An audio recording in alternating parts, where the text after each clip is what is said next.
Okay, I think we're live. Hey, everyone. Hello. Sierra and I are still figuring out how to use this software, so bear with us.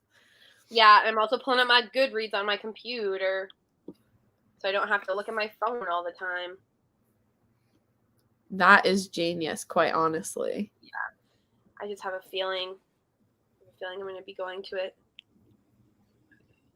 I'm hoping also that there we go. Okay. I was like, where are the comments? Hey, everyone. Hello, everyone.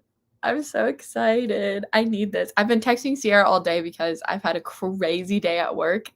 And every time something happened, I was like, I just need my bottle of wine and my bestie because I can't handle this.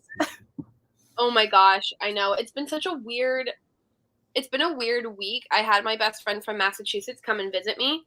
And I'm just like recovering from it right now. Lots of sleep, no motivation at all. But it's the weekend, so it'll be good. But this is true. Oh my gosh. Hi, Seiki. Hi, bestie.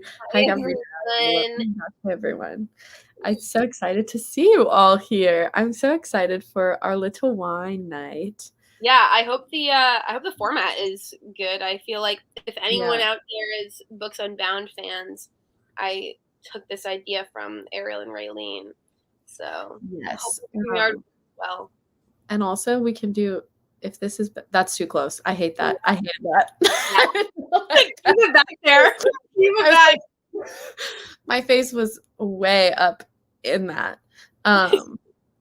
Well, we can let people trickle in for a couple minutes, but Sierra, tell me what you're drinking for wine night. So I am drinking, I don't know. I mean, I could pull up the bottle. It's called Como Sun, I think. It's an organic Sauvignon Blanc. I think it's like a 2019 organic Sauvignon Blanc. And it's really good, really yummy. I'm a white wine fan. Sauvignon Blancs are my favorite.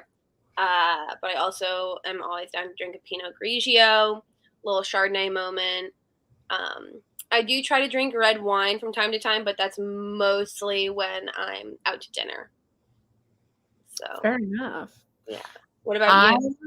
I'm a red wine girl when I drink wine, unless it's sparkling, in which case all bets are off. But for the most part, I'm a red wine drinker. And I was telling Sierra, I posted somewhere that I was buying a $15 bottle of wine, like for me, an expensive bottle of wine for this, but the one I got actually was only $13 because I went and the lady was like, we're tasting this. And I tasted it. I said, that tastes good. I'll take it.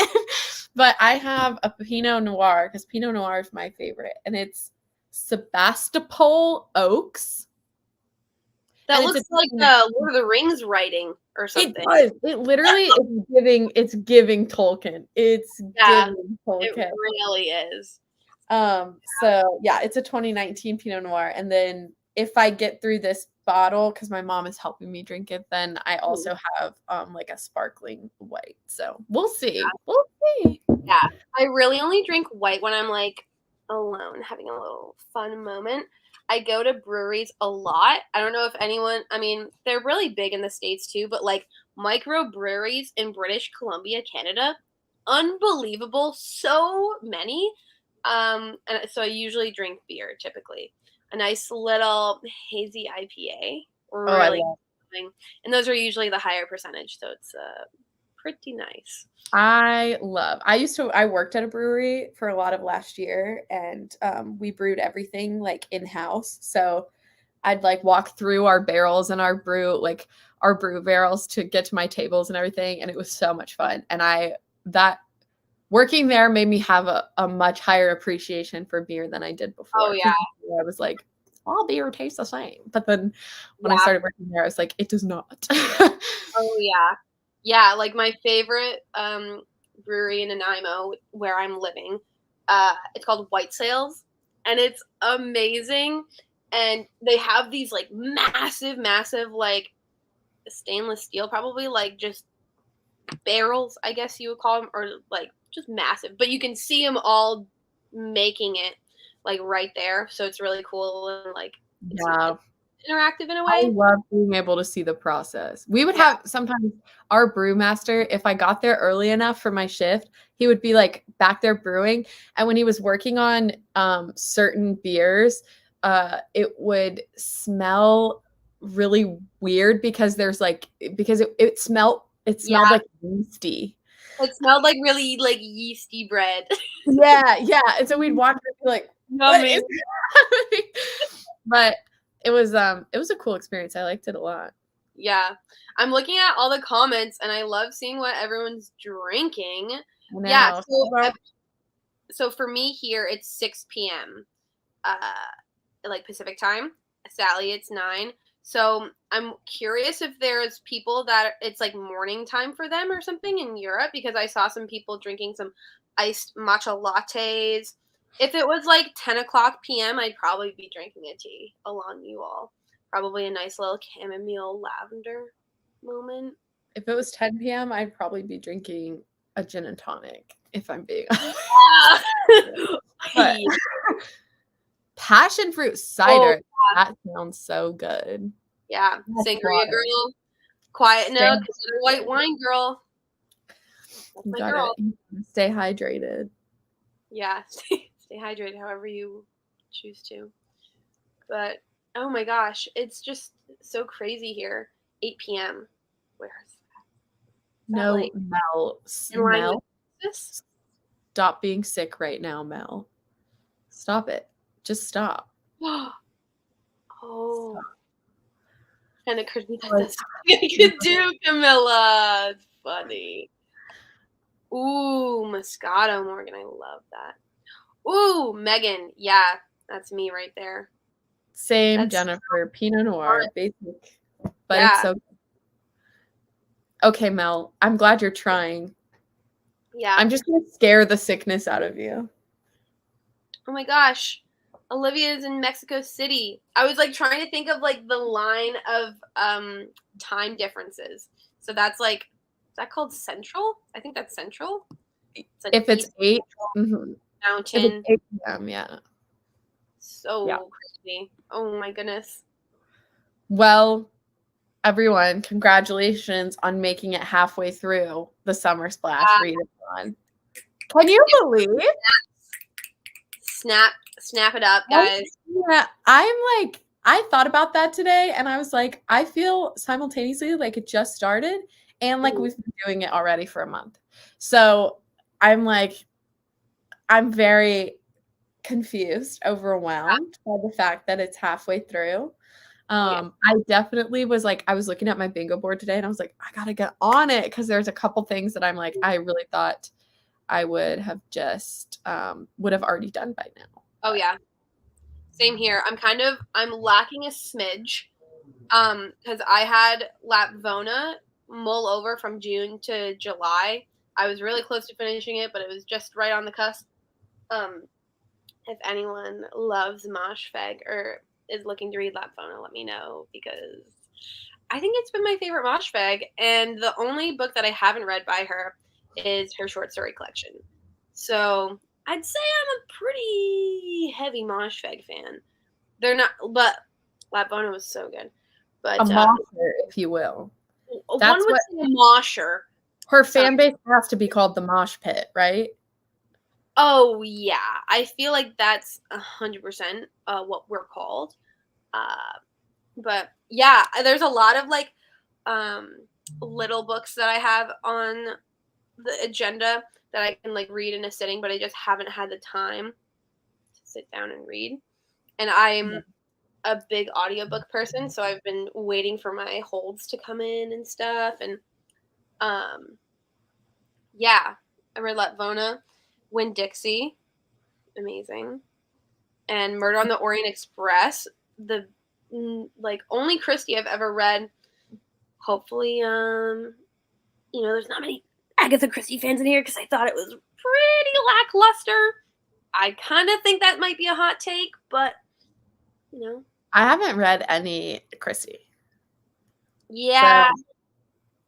I felt that way a little bit when I read Sherlock Holmes earlier this year, and people love Sherlock Holmes, and I was just like, this was fun. Like I had fun, but I wasn't like, this is everything to me. I like have not thought about it since I finished. Yeah. Here, there's a question for you. Since you're one of the moshers. I'm a mosher. You're a Anyone mosh. starting with Lapona for someone who has read. No, don't. do not start with Lapona. It's like, unless you have a strong stomach, or are a big Game of Thrones fan. Because honestly, I think being a fan of Game of Thrones or like high fantasy stuff like that, you're kind of used to some pretty gruesome shiz. I know swearing. And yeah, Oh, I mean, you can swear. Okay, great. Yeah, a lot of shit, honestly, in Lapona, but like, and it all fits though. It all makes sense. But I think because it's so different from everything else that she's done, I mean, for me personally, I could still tell that it was her writing.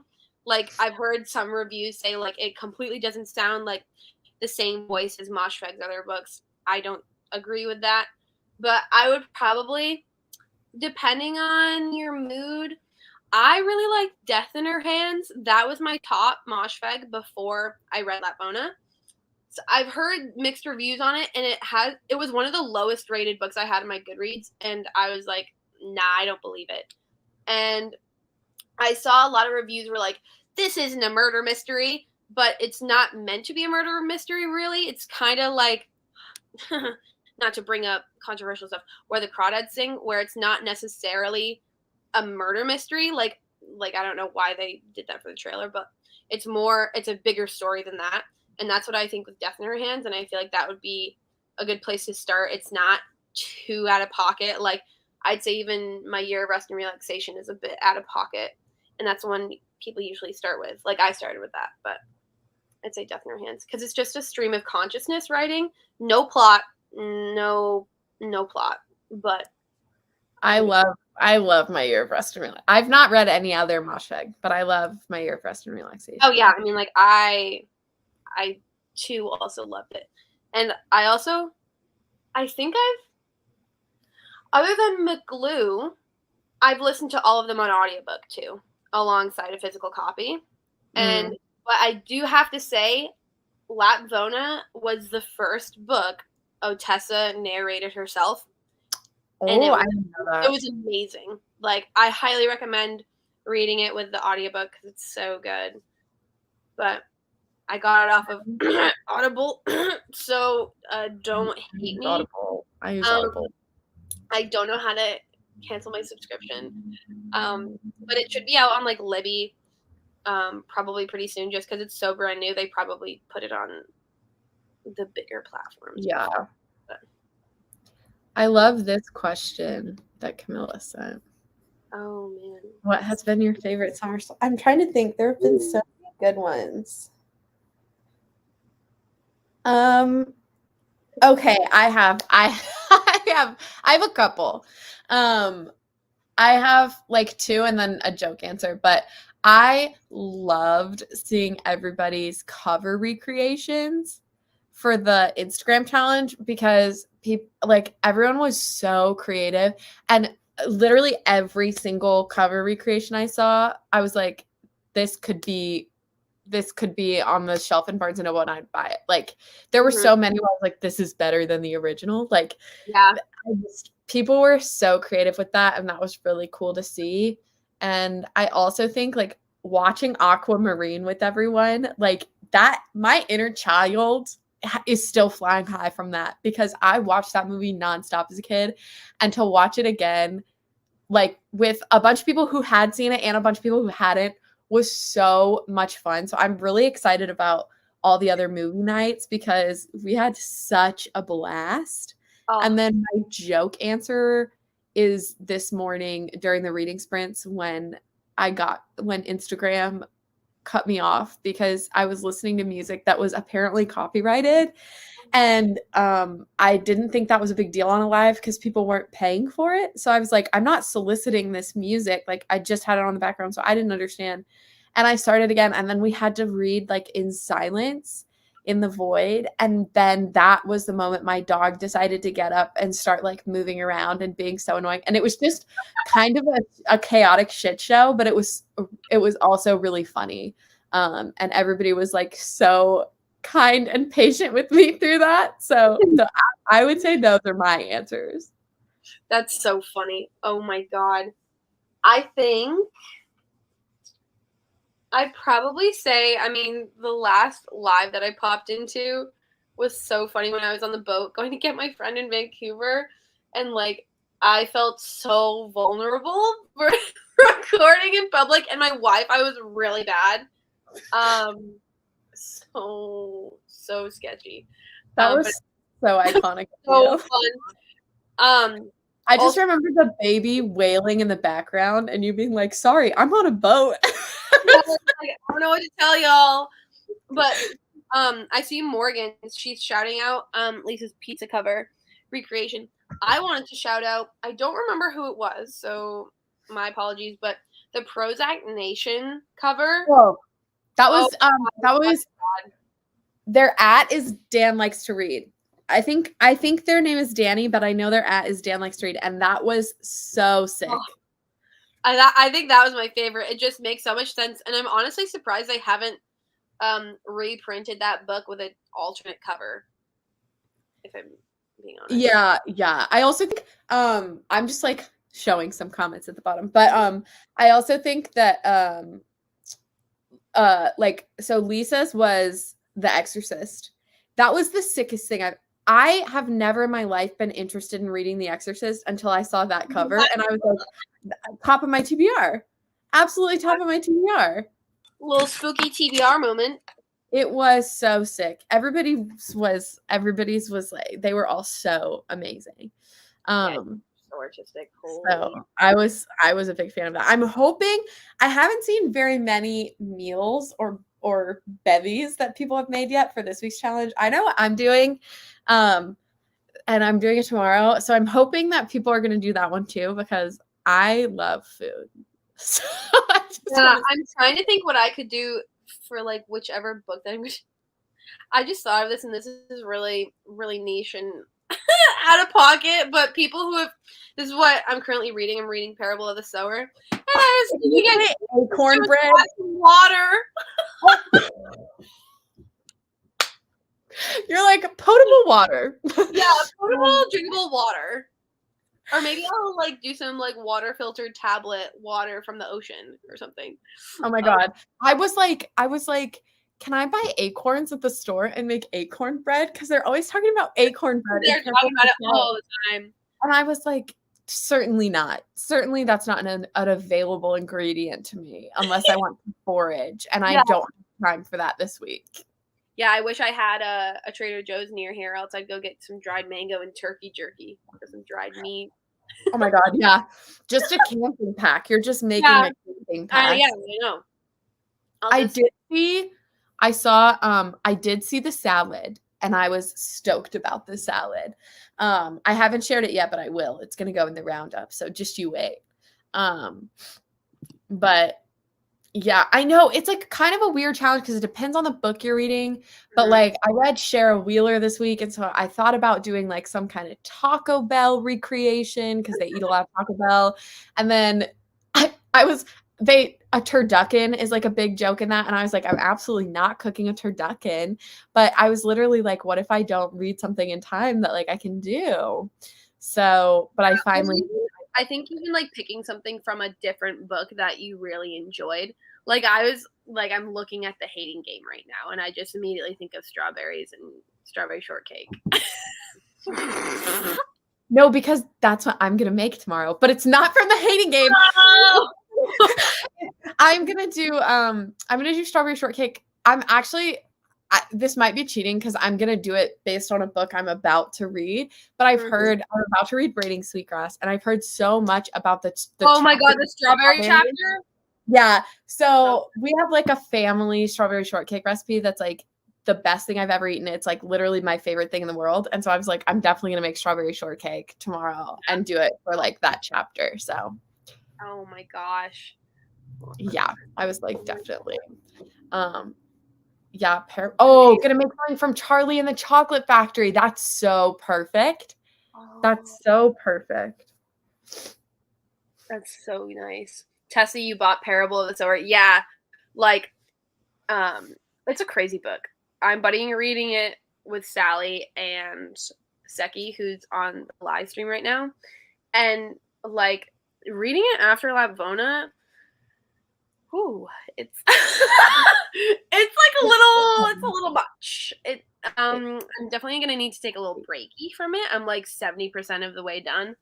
So it's like getting really intense. But it's really good. Completely not what I was expecting in the slightest. Like, I saw John Green quoted it, and he said, "Pairs well with 1984 and Handmaid's Tale," and I'm like, this is way more brutal than both of those combined. I think 1984 really isn't. I mean, obviously, like the whole Big Brother, Thought Police, blah blah. That's really obviously terrible, but that's also like 1984 and Handmaid's Tale is more realistic to what's happening right now, I feel like, than and Parable of the Sower is probably going to be in the next 5 years, which makes sense because it's in 2027 right now.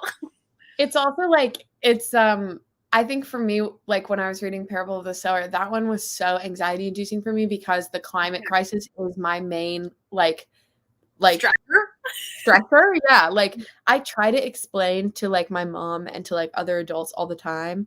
I'm like, straight up, I am stressed about the planet dying every single day. Like the amount of anxiety I've had since I was a child about this is ridiculous. And I think Parable of the Sower like captures that so well and captures sort of the way that like I think the class discussions in Parable of the Sower are so interesting because they talk about how like rich people will always have access to safety, like until until the whole planet goes under or whatever.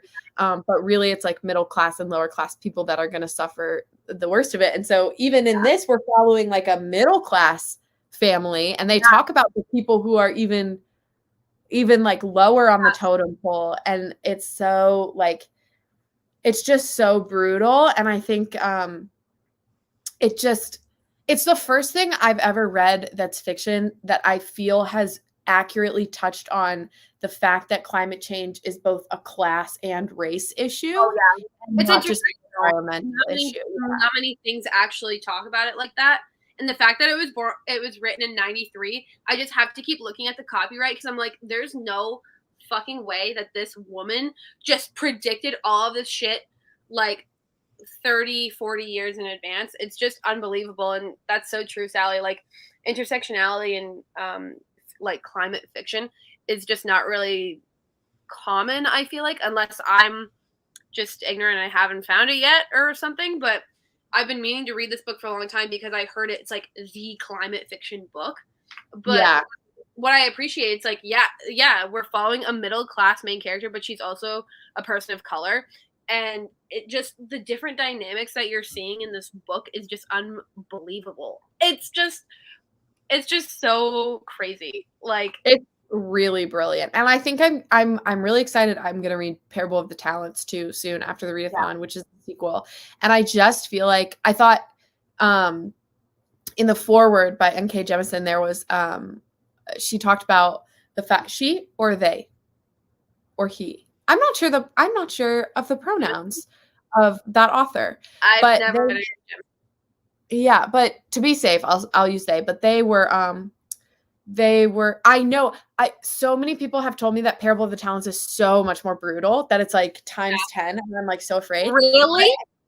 Yeah.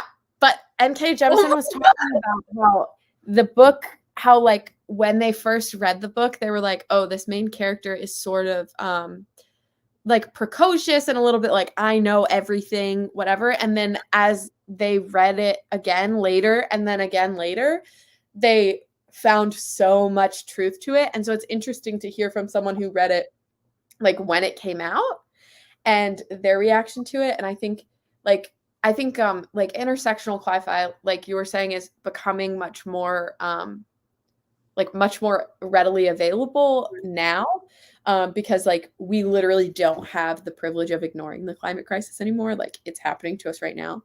And so I think Parable of the Sower is so interesting to me because Octavia Butler tied all of those things together, you know, in the 90s when surely, you know, Black activists were already making those connections, but it wasn't necessarily something that white people saw on a broader scale because we, you know, we had the privilege to ignore the intersections of it. But it's just so fascinating. And I just think it's really, really well written. And audiobook is so good. Whoever narrates the audiobook is so good. Yeah. So I swear, definitely I think it's an actress, I think. I think it is too. Yeah. It's so good, and like I have it at 1.5 speed right now, but you can still feel like sometimes she takes these long drawn breaths in between these like really intense like paragraphs, and I'm like, oh my god, something's going down. Yeah, it's so good. And honestly, like I know a lot of people compare it to those two, to 1984 and Handmaid's Tale. It reminded me a lot more of Cormac McCarthy's The Road. Like that is the sort of vibe that I get from Parable of the Sower, because it's this like nomadic story of, it's like dystopian sort of, and so I thought it was really, really, really cool. Hi, Michelle. So good to see you. Hi, Michelle. Yeah. Jennifer, yeah. Parable of the Sower was predictive. Read Parable of the Talons. Oh, I'm scared. Yeah, but it's just heavy, and just like from like, not to make this our whole conversation, but like just looking at it from a scientific perspective too. Like obviously, there's been so much evidence of climate change happening, like in the last 100 years, but like just how brutal it has been since this book has been published. I just put my hands up and I'm like, oh my god, like this is unbelievable. I mean, it's how eerie it feels, because I read Handmaid's Tale earlier this year, and I'm just like thinking about that book now with what's going on in the US. I'm like, okay, so like we don't need to make this into a TV show, guys. Like, let's bring it in. Like, there's already a Handmaid's Tale adaptation. Let's not make our reality one too. Like, yeah, definitely. Oh my god, so crazy. I also saw, I think this is a great comment or great question, because for so long I did not understand how people like listened to audiobooks, but I love having an audiobook that I'm listening to like most of the time, because I will listen to it while, like, having an audiobook is the only thing that will make me do the stuff I need to do around my house. If I'm not listening to an audiobook, my laundry won't get done until I start one. Same with my dishes. Like, I have to have it now because I do it so often. I've like reverse Pavloved myself to where I have to have it to like do chores and stuff. And sometimes when I drive too, I usually listen to music when I drive, but every once in a while, like if a book is really good, or if I'm like, I can't handle music right now because sometimes like noises, I get really overstimulated really easily with noise, and sometimes audiobooks are like calmer for that. So that's what I do when I listen to my audiobooks. Yeah, so I've started listening to a lot more audiobooks since I started living alone in January, just to keep something going all the time. So I do it like whenever I'm really kind of like popping around the house, if I'm not, kind of like any time that I'm at home.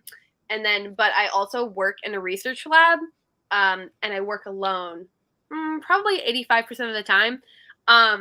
And if I'm not doing anything like really intensive, which I really am not, it's all like kind of like I'm just like cleaning a lab, doing monitoring work, doing like really simple dissections, then I usually listen to audiobooks. Because it's almost like gotten to a point, because I'm doing a really long term experiment right now that's just second nature to it. So that's what I usually do, just so I don't feel alone. Also, my life is really noisy, and so I have to wear headphones, and I usually just do that or listen to Books Unbound if I am behind on the episodes. Love. I also think this was also a game changer for me. When I learned you could speed up audiobooks, my life changed for the better because they are too slow for me. So slow. And it helped me a little bit figure out what speed to listen to by like reading the book and listening at the same time and like sort of speeding it up until it was matching. And then it like sounded a lot more like what's in my head when I read, and that was really helpful. I end up reading now. I read way faster than an audiobook will even go to, so I don't really do that anymore, but I've found that usually like 2 times speed is what sits right with me, but it really definitely depends on the person. Mel, that's so funny. Yeah, like it depends on the narrator, but I usually, if I'm using Libby, it's usually 1.5 speed. But it's hard because Libby doesn't show you how long the audiobook is. It's like the fake, it's like what it normally is. But if you use Audible and maybe I think Libro FM, if you have it sped up, then it tells you the adjusted time.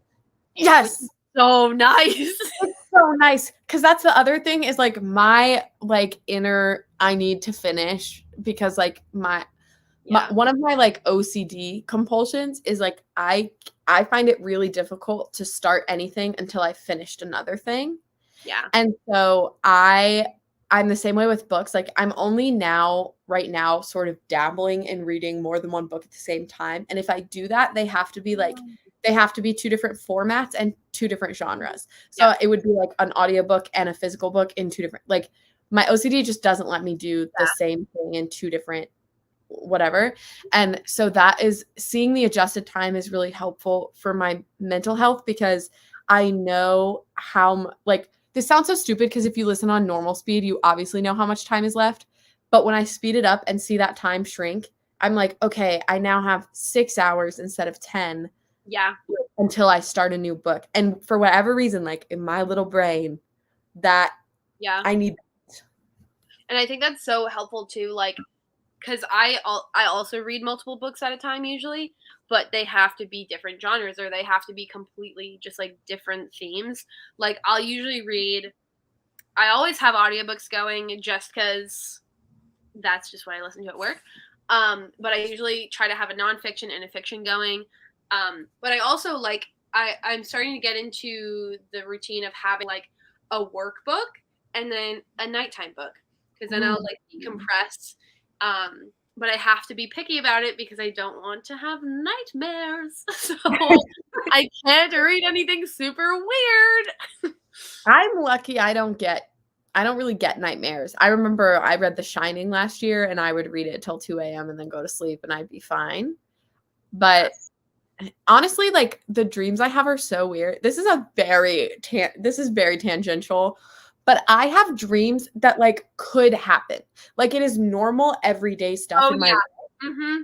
And then I'll be like, oh yeah, remember the other day when you said, and somebody will be like, I've never said that in my life. And I have to put the pieces together and realize that I dreamt it. But I exactly no thoughts had emptied. Like when I am sleeping, not a single thing. My family makes fun of me because I'm an insane sleeper. Like I can sleep anywhere, anytime. Me. Like if you said go to sleep right now, I'd be like, yeah. Oh yeah. If I was tired, I'd be knocked the fuck out. I swear to God, I wonder if this is gonna get onto a tangent, but I wonder if anyone else can do this. Like I'm a really intense sleeper. Like I don't have sleep insomnia or any of that stuff. So I'm sorry if you have that, y'all out there. But like once I'm tired, I knock the fuck out, especially if I have lo-fi beats on. Oh my God. But what I've noticed is I wake up and like I don't know that I'm awake, but I can somehow open my phone and text my partner and then I wake up and I'm like, I was not up at 2 a.m. in the morning. Like that is really weird. And then I'm like, oh, sorry, Ryan. Like I was sleep texting again. He's like, that's what I thought. And I'm like, the fact that I can make cohesive like texts when I'm asleep and I don't remember, so insane. That would scare me because I'd be like, I would be like, what? There's going to be a day where I post on my Instagram story something that, like a sleep Sally. You know what I mean? Like, I would be constantly paranoid. I think the last dream I remember having was actually like the best dream I've had in a really long time. And it was that I was at theater school, which is funny because those of you that don't know, I went to theater school for 2 years for college, and then I transferred and did poli-sci. But since like 6th grade, I've done acting and improv and sketch comedy and like all the shit. And I usually, if I have a dream about theater school, like it is a nightmare. When I think about it, it's a nightmare. It's my trauma. But that's why, like, Trust Exercise by Susan Choi, I read that book and I was like, I lived that shit. And a bunch of my friends were like, that's impossible. That book is terrifying. And I said, yeah. I know. But I literally had a dream this week where I was at theater school and Joe Keery was a classmate of mine and we were just best friends. Oh my God. I was like, this is the greatest moment of my life. And was it's it after you watched Stranger Things? I think I had watched like, an interview with like him. Or he's always on the dome. Doesn't matter. Or something. Yeah, Joe Keery is always right here. But I woke up, I was so mad. I was doing that like, let me try to go back to sleep. No, I had a dream I dated Eddie. No spoilers. I straight up, literally, like, I remember so vividly one time I had this dream where this is embarrassing, but I had a dream where I was dating Jess Mariano from Gilmore Girls. But the dream started out with my boyfriend at the time in the dream was dating Rory. And at first I was really pissed. But then Jess said, I'll date you though. And I said, never mind. I'm thrilled with this arrangement. In my dream. I was like, yeah. And that's when you knew. I'm like, I'm so good. This is fine. Oh my gosh. So it seems like everybody's had the dream that they were dating Eddie. And like, honestly, being bookish people, I feel like that really checks out because I'm getting into more nerdy hobbies myself. And Dungeons and Dragons, I feel like, is like really close. I'm like this close. I have friends who are like managers, like they host it and create it and the whole thing. But that's a whole other thing. But I feel like we really would get along with that. I'm a cheater, damn. I straight up, I'm the only person in the world that does not think Eddie Munson is attractive. You're whack-a-moles. Joe Quinn, absolutely. Eddie Munson, I'm not about it. I love this for y'all because all the girls can fight over Eddie while Steve Harrington and Robin Buckley are both for me. I mean, low-key, like, this might be a hot take, everyone. But I'm a Jonathan fan. Wow. Stoner Jonathan era. Tough. He was tough this season, but in past seasons, I'm like, oh my God. I'm dead. But it's so funny because I literally just started a D&D campaign. So I feel like Eddie should be my man, but it's always going to be Steve. It's always going to be Steve.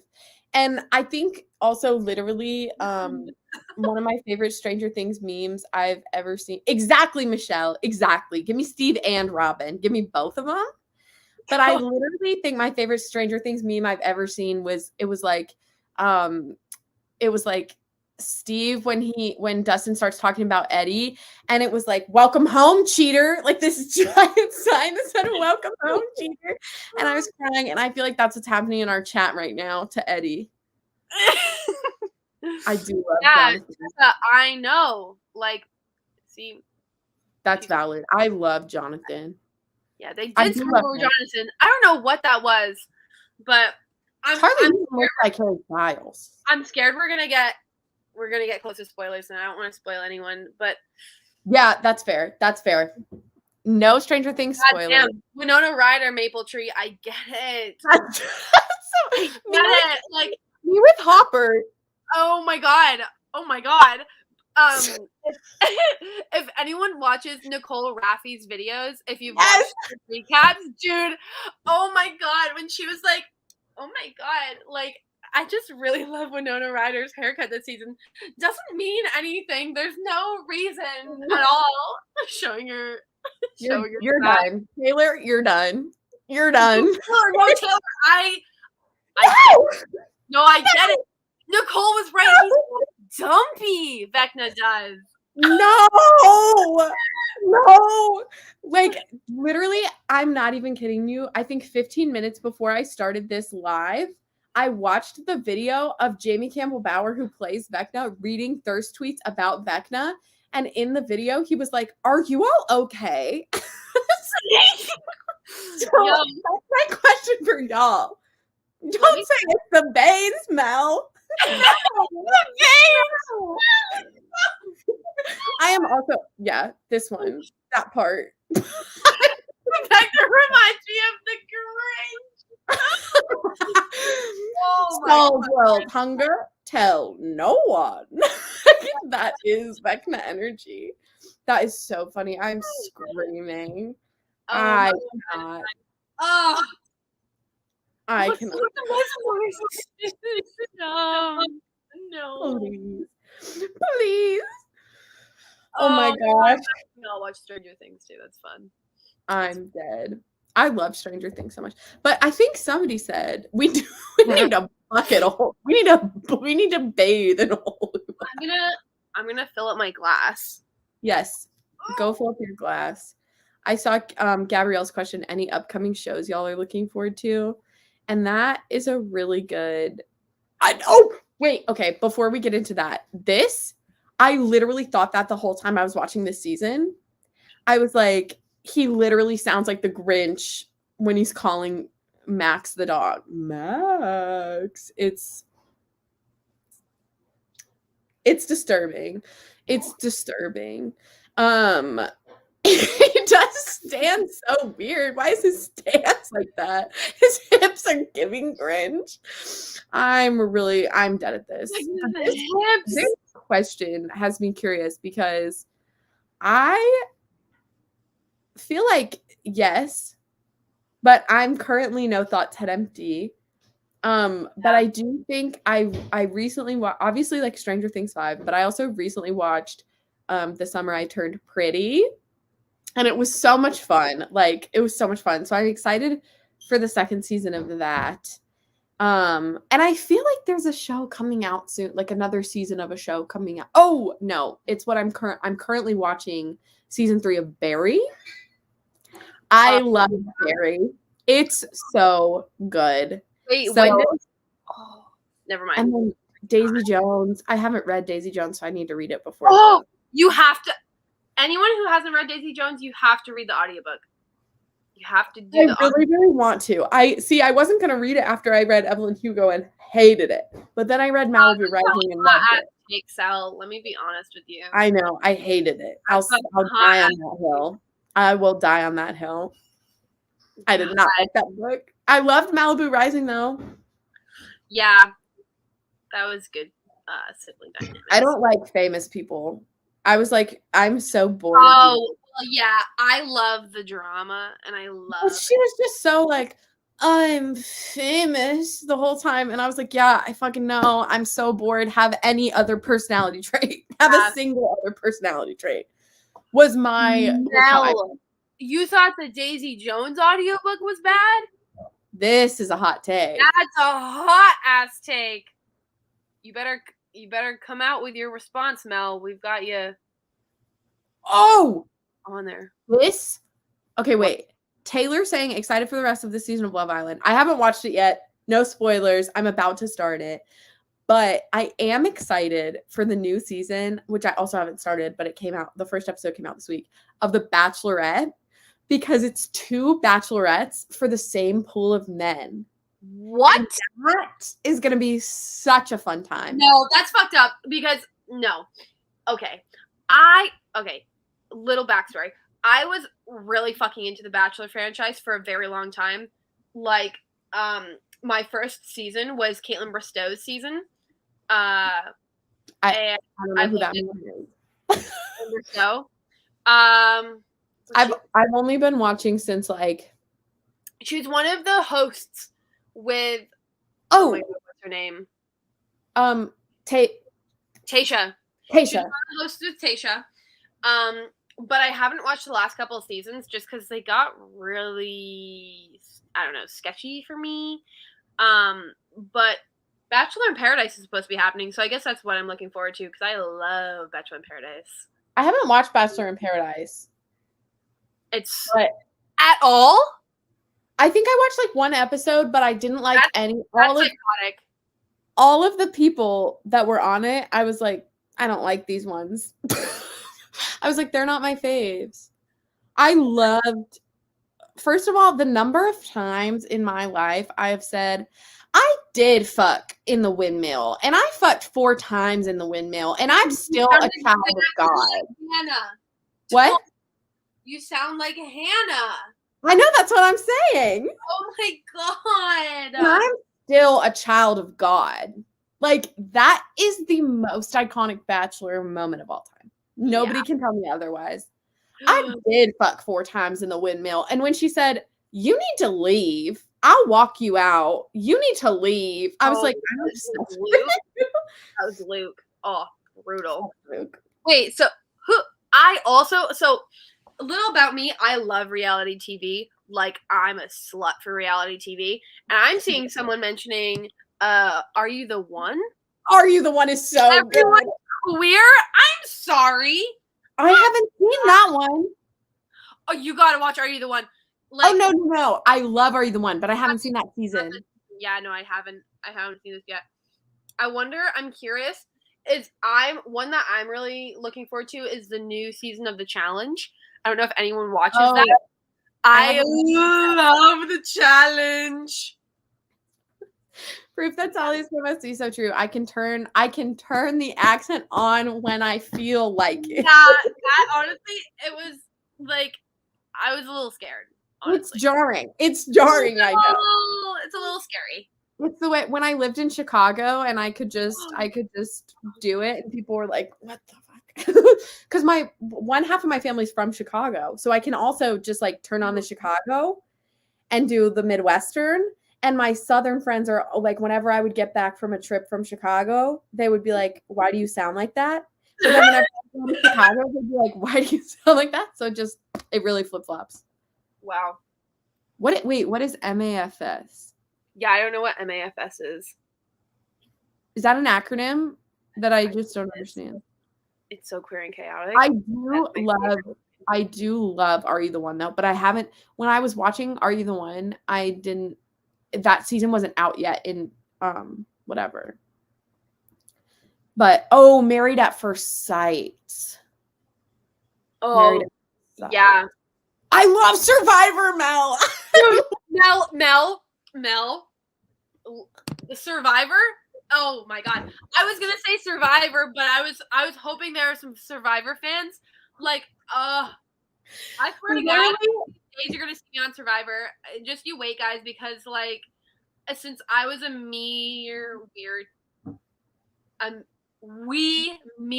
child, I've always wanted to go on it. And I'm like, honestly, I could do it. I think I could. Survivor was my first like COVID like hyperfixation. Like my mom and I watched so many. I had never watched it before COVID, and so I've only seen like a few seasons because my mom and I like watched as much as we could during COVID, and then like something happened with the streaming service and it was like a whole thing. But man, I switched over. I think it was on Hulu, and then I think it went to Paramount Plus. Yes. And I have Paramount Plus now, so I can watch it again. But man, I love God Survivor. Damn it, it's so good. Mel, you are so right. Omar was robbed. Like, I watch every season, like, super on top of it, but I don't have anyone in my friend group to do it. Dude, yeah. It'd be so good. I'm, like, thinking about this, and I'm like, who would win? And I don't know the answer. It wouldn't be me. I know that for a damn fact. I actually think I would survive on Survivor for a little while because I think I would be entertaining to people and they would want that as like a morale booster. Mm-hmm. But then honestly, I don't have a plan for like how long this will go.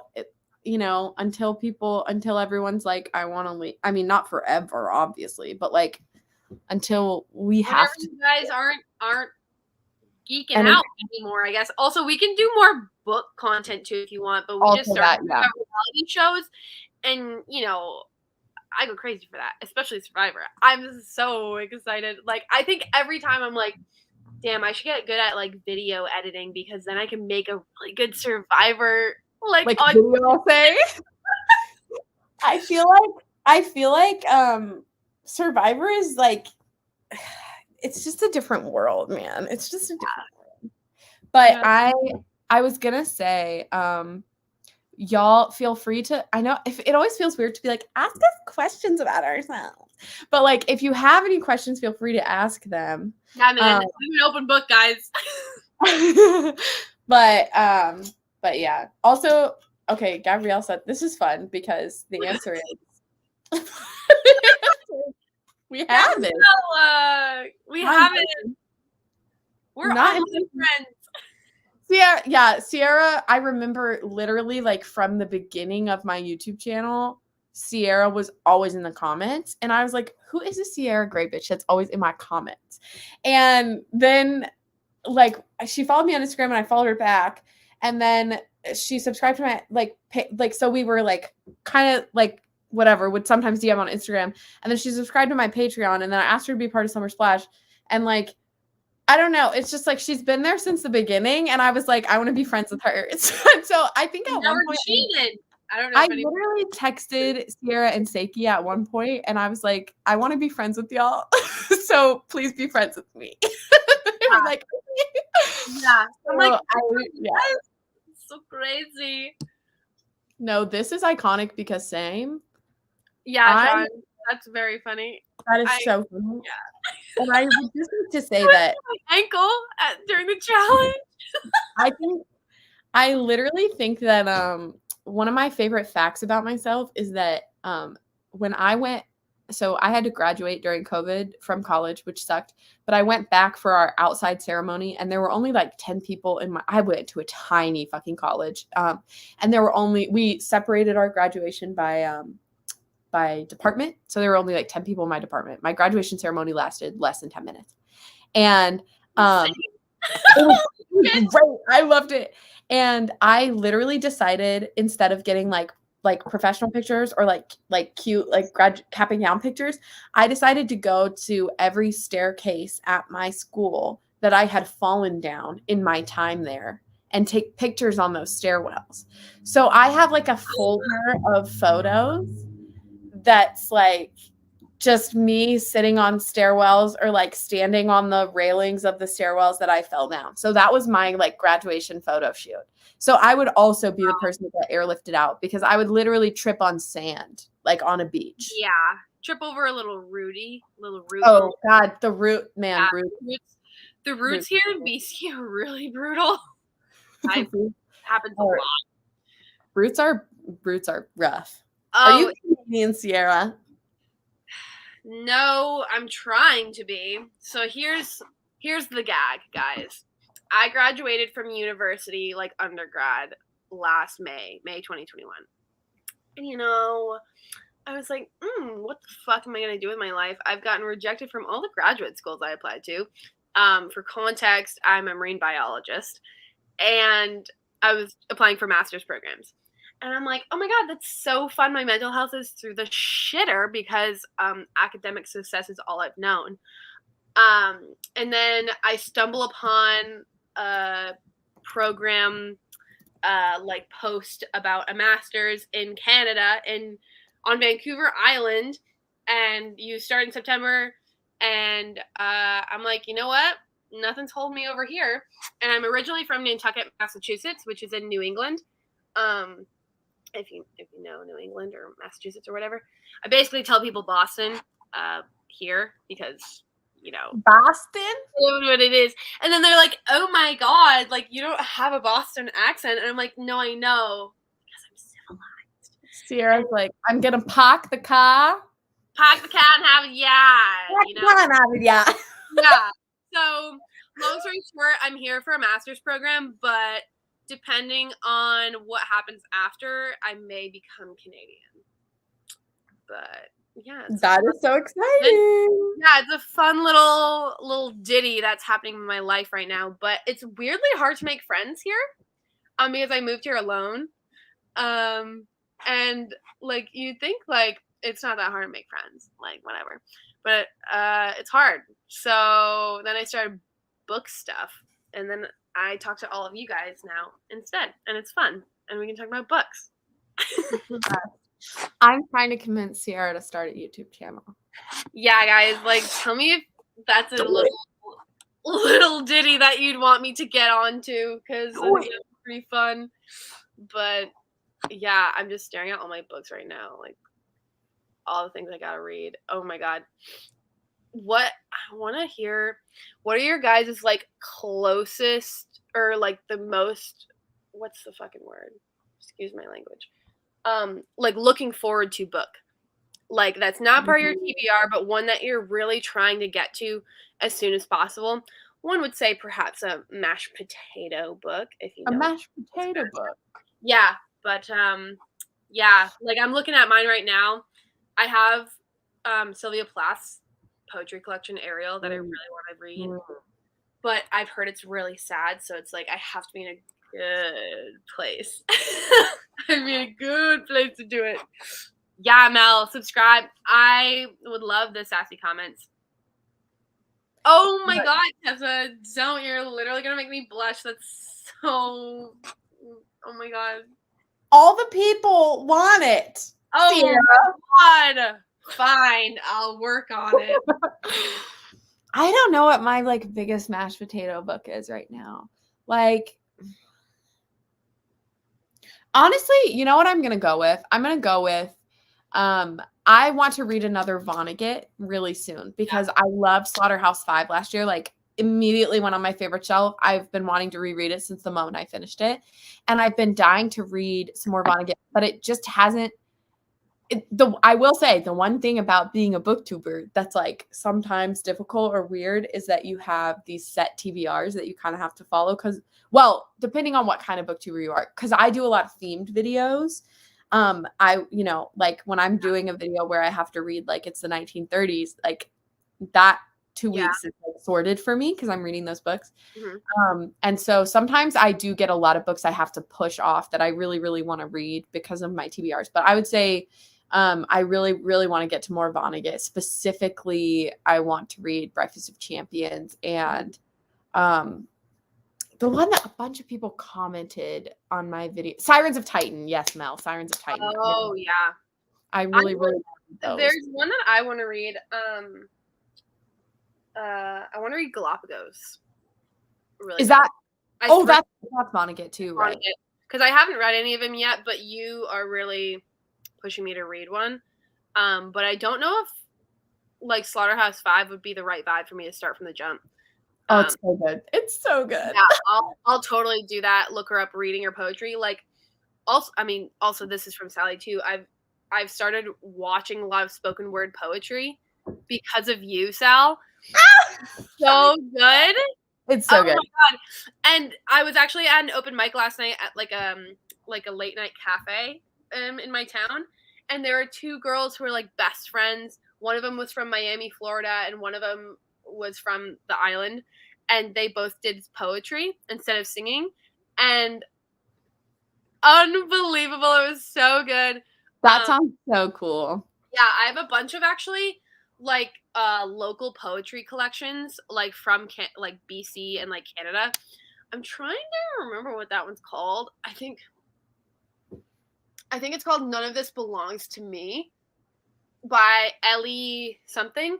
I got that, and then I want to read Billy Ray Belcourt's poetry collection as well because I'm kind of obsessed with him, even though I haven't read anything by him yet. But have you watched any of Hanif Abdurrahim's spoken word by any chance? Yeah. I love him. So good. I love him so much. I would die for him. I literally am so obsessed with him. Also, he's a meme. And I literally did not realize he was a meme until he posted the other day about being a meme. And I was like, I've literally been following him since middle school, like following his spoken word since middle school. Yeah, I got big into spoken word in middle school, and Hanif was like one of the first people I like really, really attached to like his work. I really, really love. And when he posted about being a meme, I was like, this is so crazy that like a lot of people have seen Hanif but don't know that it's Hanif. And I know Hanif but didn't know he was, it's like one of those weird like dissonance, like weird dissonance things. But he's amazing. If y'all haven't heard of Hanif Abdurraqib, oh my god, so good. I'm just looking up. Oh wow, that's a really bad shot. I'm sorry guys, I forgot to live stream. I'm just picking out. Okay, I haven't read any of these, but these are the ones that I'm looking forward to reading. Is this for Canadian Rex? Yeah, or also just in general as well. I just wanted to show the comment so the people knew. Also, while Sierra's finding those, Mel, the fact that you just typed that and hit enter, I don't think you understand how happy that makes me. Because that poem, The Sinking of the Titanic, is like the best poem I've ever read. I love it so much. I really want to get a tattoo from it. I think I want to get like a disco ball, because the line, there are enough, like maybe like a disco ball inside like a lung or inside a heart or something. I don't know. I'm trying to figure it out. But like there are enough ballrooms in you to dance with everyone you've ever loved is like one of my favorite sentences I've ever heard in the English language. And I want to get it tattooed. Ada Limon is one of my favorites. And when I found out she got named Poet Laureate earlier this week, I was freaking out. Jeanette McCurdy's memoir. Yeah. Yeah. Oh, the poem I'm talking about is called On This, the 100th Anniversary of the Sinking of the Titanic, We Reconsider the Buoyancy of the Human Heart by Laura Lamb Brown Lavoie. I'll find a link to it and send it to you. Yeah. I also just wanted to explain this for a second. So mashed potato is a term coined from Errol and Raylene from Books Unbound. It basically means like a book that you bought and were super excited for, and you thought you were going to like it immediately or it was going to be a new favorite, so you put it off until a certain moment that you wanted to read it. And then like mashed potatoes, because they're the favorite food on like a holiday meal plate, that they start getting really cold and like not as good as you think it's going to be, so then you just keep pushing it off. So like that, or another book that you're looking forward to reading. But yeah, Jeanette McCurdy's, and yeah, Gabrielle, I know I'm trying to get like some sort of arc for that Billy Ray one, because I'm going to read A History of My Brief Body for the readathon. So yeah, I'm gonna read this, and then I know my local library has his poetry collection. But I just wanted to flash a few of my poetries that I'm looking forward to. This is fully your doing. Yeah. Look at this beautiful bookmark. Okay. Not me being on mute when I screamed. That's probably for the best.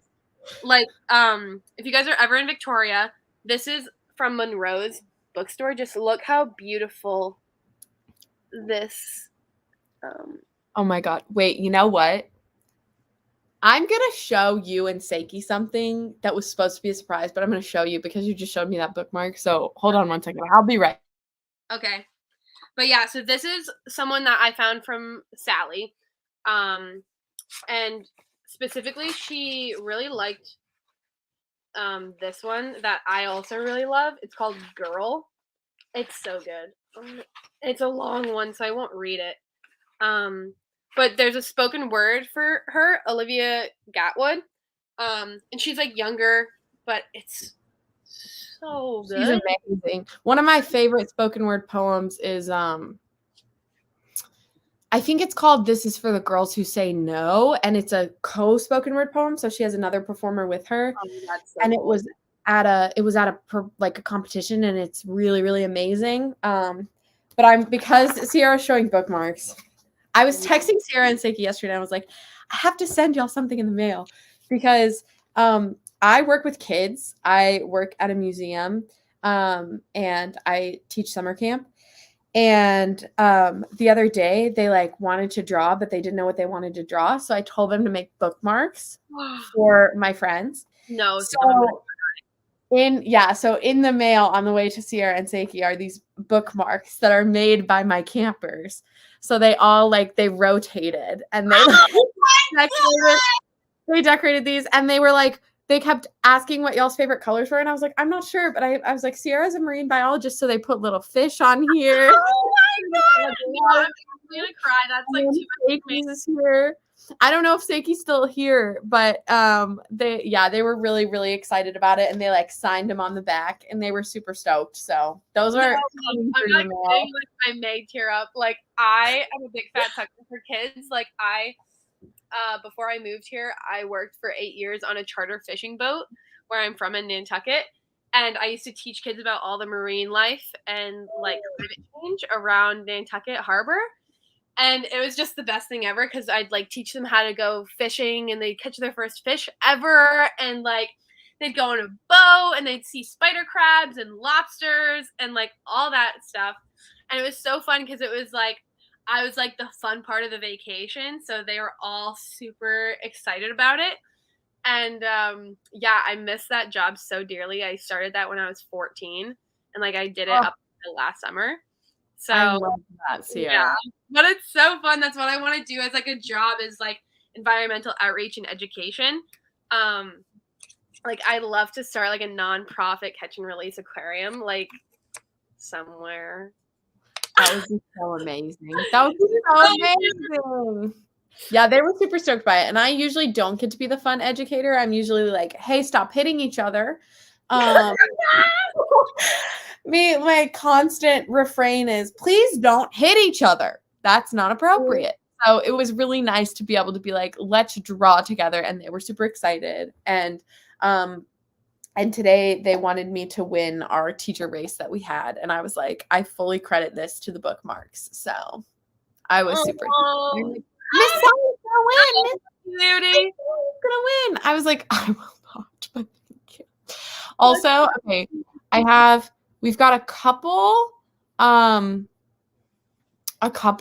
good questions. I've been starring the questions here. I don't know if the participants can see the stars, but I'm starring some questions so that we can come back and answer some questions.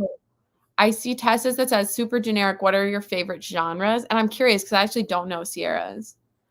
I would say like my preferred are like this is gonna be really niche. I really love memoirs as a general.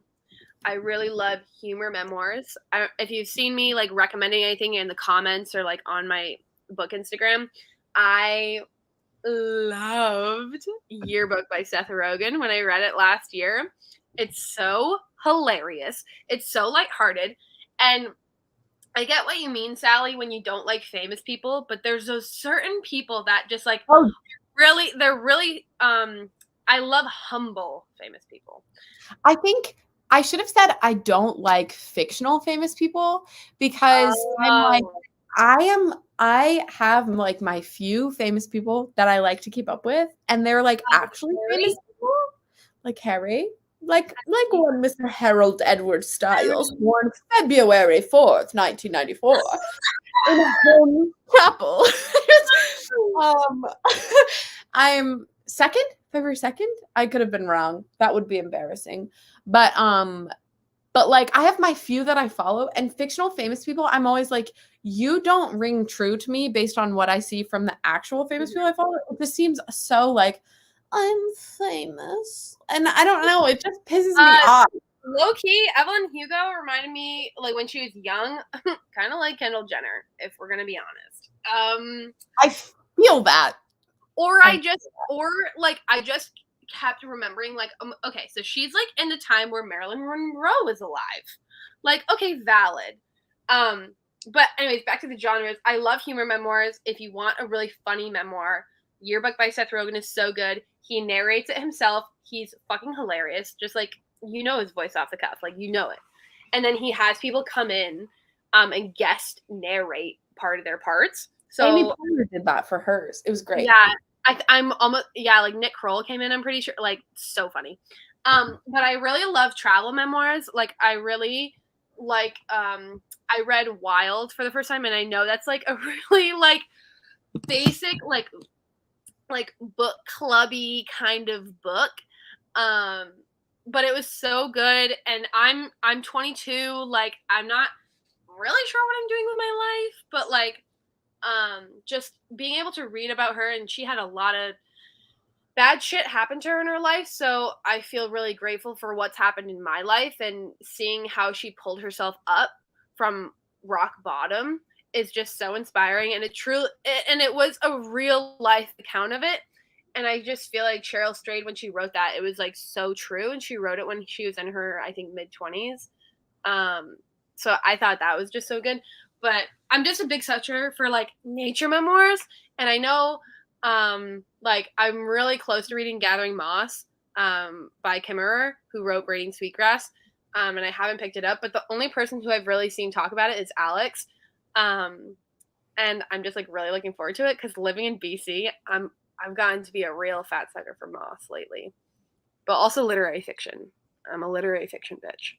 Yeah, I was gonna say I'm posting on my Instagram story as well, while we're here, but I would have to say, like lit fic is probably my fave, like Sally Rooney-esque, but I do love some classics. Like that's like I'm trying to reconcile the fact that that's true, because I don't feel like a classics girly, but I do like when I look at my favorite shelf, a lot of them are classics. So I'm having to sort of recognize that that's a part of myself.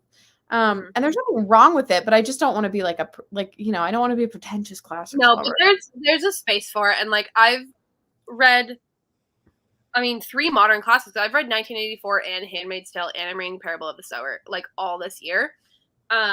So I'm realizing like I need to read more of that, but I just haven't gotten into it. But I'm planning on reading like Frankenstein in the fall, and I'm planning on reading like Haunting of Hill House, because I've never seen the movie, and I want to read it.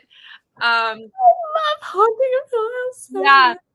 Yeah, so I really want to read that, but I also am like weirdly curious to read some Russian literature as well. Like I really want to read Dostoevsky, and I don't really know where to start with it. So if anybody's read any of his works, please definitely let me know. I'm really close to just starting with The Idiot instead of Crime and Punishment. I feel like that'd be a fun little hot take moment to start with that, and not his magnum opus. I read some Tolstoy last year. I read Anna Karenina, and I can't believe I survived it. I will never read it again. Uh-huh. I'm down to try some Dostoevsky, but Anna Karenina was not a vibe for me. So not a vibe. Yeah, I mean when I started getting back into reading a few years ago, I read Pride and Prejudice, and that baby, that took a lot out of me. Just because the language is so different from what we're doing now. But yeah, I don't know, but I mean it was so good. I mean it was so good. Like I'm also looking forward to reading Persuasion. I've heard that one's a little saucy. For the I haven't read Persuasion yet, but I love Jane Austen. I've read Pride and Prejudice so many times, and it's really, I mean, it really is like one of my very, very favorite books. yeah. And I read Emma, and I'm not the biggest Emma fan, and I feel like everybody's like Emma's the best of Jane Austen's works, and I'm like, I get where you're coming from, but there's a little too much talk about a pianoforte in there. So Yeah. I see up here we've got, I'm trying to like balance the questions and the comments and everything.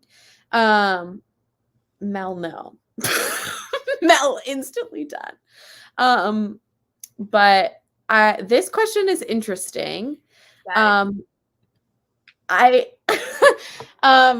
so I don't know the answer to it, but I literally the reason that Summer Splash was created is because the movie adaptation of Along for the Ride by Sarah Dessen came out on Netflix this summer. And Along for the Ride was like my favorite book in middle school, and it's so summery. And I posted a little Instagram poll like probably, oh gosh, in May.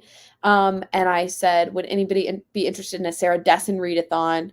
And then I said, would anybody be interested in the summer readathon? And there was a lot of people were interested in the Sarah Dessen readathon, but there was a very, very big response to like a summer themed readathon. And so I was like, okay, I guess I'll make it happen. And so I think a lot of the beginning stages of it were I just bounced ideas off of a lot of my like booktube friends. And like actually the name Summer Splash, a TBR bash, Allie from Allison Pages came up with. Like that was all her doing. Because I kept texting her being like, I cannot think of a name for this thing. Like summer readathon is just, there's nothing fun about that. Like I was trying to think of anything and she was like Summer Splash. And I was like a TBR bash. And then like somehow it like all came together. So I was bouncing a lot of ideas off of her. And it honestly, it did take quite a lot of work to plan, and it's still taking quite a lot of work every day to run and to do. I don't think I expected it or anticipated it to be sort of like as big as it's gotten. I thought maybe 100 or 200 people would follow the Instagram and read some books with me.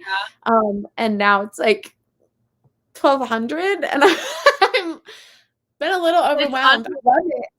Like I love that so many people are doing it, but it's definitely like more work than I anticipated, because I like wasn't expecting this many people, but I'm like so glad for it. And now I feel like it's one of those trial by fire things where it's like if I ever do a readathon again, like I'll be super like prepped and ready for it.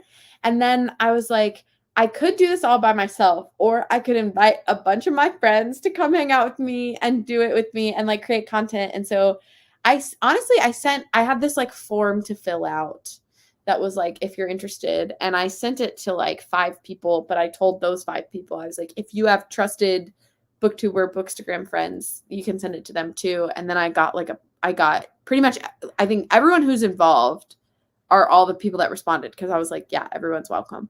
And so I got like this group of like 15 amazing people, and they're all helping me out. And it's been so much fun. And I see Steph asked, will you make another readathon this year or next year? I don't know yet. I definitely am going to need a break before I decide. But I am thinking about maybe trying to do like a week long for each of the other seasons, and then do a month long for summer, and try to make it kind of annual for as long as I'm, doing booktube. But I think it'd be fun to do like a week fall, a week winter, a week spring, and do like smaller versions of this. But yeah, I was going to say, I feel like it's, at least for me, if I ever got to that point of like social media and stuff to do that, I would 1,000% want to do it in the winter, because I feel like everyone's like, a little emo, a little like down in the dumps. It's a little cold. And, you gotta, like, you could make it like, oh, pretend it's hot out, like, and like put in summer prompts and like make yourself feel like you're happy and warm. But it's like, at least here, it's not warm here. It's like 60 degrees, maybe, Sal. I wore a sweatshirt and pants today to work. I step outside and I'm covered in sweat before I even hit my car. Yeah, man, that's can't be me. Mm-mm. But yeah, I feel like that's such a good idea too, to just like keep people involved and like just to like check in with people, be like, hey, I hope you're okay. Let's take a moment, decompress. Let's read some books, and then we'll go back to our lives. Yeah. Oh no. Oh, whoa. Oh, what happened? There you go. You froze for a second. It makes me feel bad, so this came at a great time.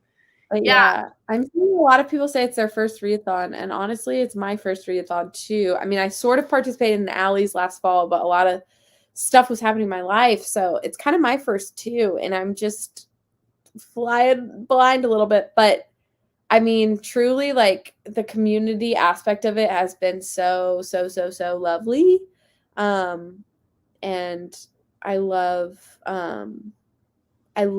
everyone. Like somebody asked, have I made friends doing it? And like literally I have made friends this month that like I feel like I could call and be like, I'm coming to stay with you for a week.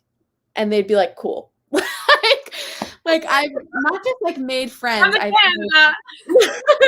like, Like, I was talking to one of the other creators the other day about, like, taking a trip together. Like, I really, really have made so many friends, and, like, it just feels like such a community. So I think, I just think, like, the idea that it's a community and not a competition, because, like, a readathon is like, marathon, like, it's a race, but it's not a race. It's just like a place for us all to be together. And that has been so, so, so lovely, because I know if I finish this month and I only read one book, I know that everybody in this community would be like, yeah, you fucking killed it, and that's that's how I would be for anybody else. So I'm just, like, so grateful for everybody. And, like, every single day I make a new connection with a new person that I, like, either haven't seen yet in the Discord or whatever, because there's so many people, or, like, they say something about a book that I really love and we connect about it. And it's just, like, the coolest thing in the world. So yeah. I was talking to Sally earlier today too. It's like, I just think it's unbelievable how we can connect, and we're from all around the world. Like, someone earlier said they were from Australia. Like, I've never even been there. Like, or like so many people in like Europe and stuff too, or Mexico. It's like, it's just unbelievable and just so beyond me. Like seriously, like, the odds of us interacting with each other, whether it's virtual or not, if we weren't a part of this, is slim to none. But creating this kind of community that we all have one common goal is to just read and, like, have a good time is just crazy. And it makes me feel less alone being here, because in all the Discord channels I'm in, people are from all over the world. So it's like, if I ever want to talk to someone, if it's like 2 a.m. here, I'll always have someone to talk to, which is just so wild. yeah, I think, and exactly what Mason said, like, that's the reason I started my booktube channel, was like, I have a lot of readers in my life, but they don't read the same things I do. So I never had people to talk to about the books I was reading. And I think, like, I started the channel mostly just so I wouldn't be bored after graduating during a pandemic. And then I was also like, it'd be rad if even, like, 10 people I could talk to about the books I'm reading. And so to be able to, like, Mel, I hate you. I hate you, Mel. Shut up. But I think, like, the connections I've made, and, like, even, like, through the Patreon, like, literally the people that I talk to in my, like, Patreon Discord, I feel it when I go, like, 3 days without talking to them. Like, I sent a Patreon the other day. I was like, besties, how are you? I miss you, because I've been so busy with everyone. And, like, it's truly just, like, friends now. Like, Mel texts me about her, like, updates about Prince of Tides, and I, like, like, these are people I consider friends and not just, like, viewers or, like, whatever. Like, that's so weird to me. I, like, when people peers, or like someone. Yeah, I'm like, no, these are my friends. Like, these are my friends. These are my homies. That's what I call you. Yeah, homies. I love the phrase. Yeah. Also, I really love this question from a while back. What's your go-to pen? Oh, I was looking it up on my phone. Let me find it. Mine is, oh God, I'm not gonna remember the name now. Papermate Ink Joy. Those are great, I think. But it's like it's a nice pen. Yeah. But also, oh my God, I have a fountain pen. What is it called? Okay. I have a fountain pen that I love. I've never tried a fountain pen. There's a book called Albatross by Terry Fallis that I want to read that, because Ariel loves it. Ariel loves it. And yeah, I'm just an Ariel and railing geek, but it also has a huge thing about fountain pens that I'm like, I kind of want to try it. But this is my pen. I can't get it in Canada. Cannot get it. It's my favorite pen. I used it all throughout college. I'll send it to you. I'll send it to you. Can you guys see that? Pilot BP. Pilot BP, but it's made out of recycled water bottles, and it's a 1.0 tip. That's what it's called. Yeah, the 0.7 too fine for me. I write really hard, and I have, like, chicken scratch handwriting, so I need to be able to really get with it. Yeah, I love the I think it's Papermate Ink Joy, but I also feel like that's a lot of different pens. So I don't know if I don't know. It's this really nice This is my go-to like pen to buy in the store. Papermate Inkjoy gel pens. No, not that. Never mind, I lied. I don't know what that is. Yes, this, but only the black ones, not the colorful ones. I mean, sure, colors, but this is getting ridiculous. It looks like this. I love it very much. But my fountain pen, I love, love, love, love, love. So definitely love a fountain pen. Mine is like a travel fountain pen, so it gets really small, and I have different colored ink cartridges. So I was telling Sierra and Seiki the other day, I'm gonna write them letters, so you'll see like some green or purple ink or something in my letter. You'll see my black chicken scratch pen handwriting. I can't wait. I can't wait. Like I looked up Micron, Maple Tree, like microns. Yeah, the Micron pens are good. I like those. And Muji pens, I swear I've seen those on TikTok. Am I crazy? Am I crazy for seeing them on TikTok? No, I think a lot of bullet journal people do those. Yeah. Yep. Totally. And I was gonna say, I like this question too from Caroline. Also, hi Caroline. What are your favorite movies? I'm curious about Sierra's because I have a few. I have like a very specific type of favorite movie. Okay. I'm trying to think. So I don't know if anyone, so again, TikTok. If anyone follows Sally Dark Griffin on TikTok. Oh, I love her. Ever. She got me into doing Letterboxd for a while during the pandemic, and then I stopped. But I'd say, like, I put on my favorites, I swear to God, my all-time favorite movie, and I think people are going to agree, About Time. Favorite movie of all fucking time. I can't get over it. I watch it every month. I bought it, so it's on my computer. I love Domhnall Gleeson. Obsessed. I think it's one of Rachel McAdams' best performances. Don't even get it twisted. I just love everyone in it. And I love that movie with my whole soul. It's so fucking good, and the music is so good, and I bawl my eyes out every fucking time. It's so good. Just unbelievable. But I'd say some other ones. I'd say this. I think this is like a very lukewarm take. My favorite Harry Potter is Prisoner of Azkaban, and then my second is Half-Blood Prince. Movie wise. I think Half-Blood Prince might be a hot take. I just think it's so funny.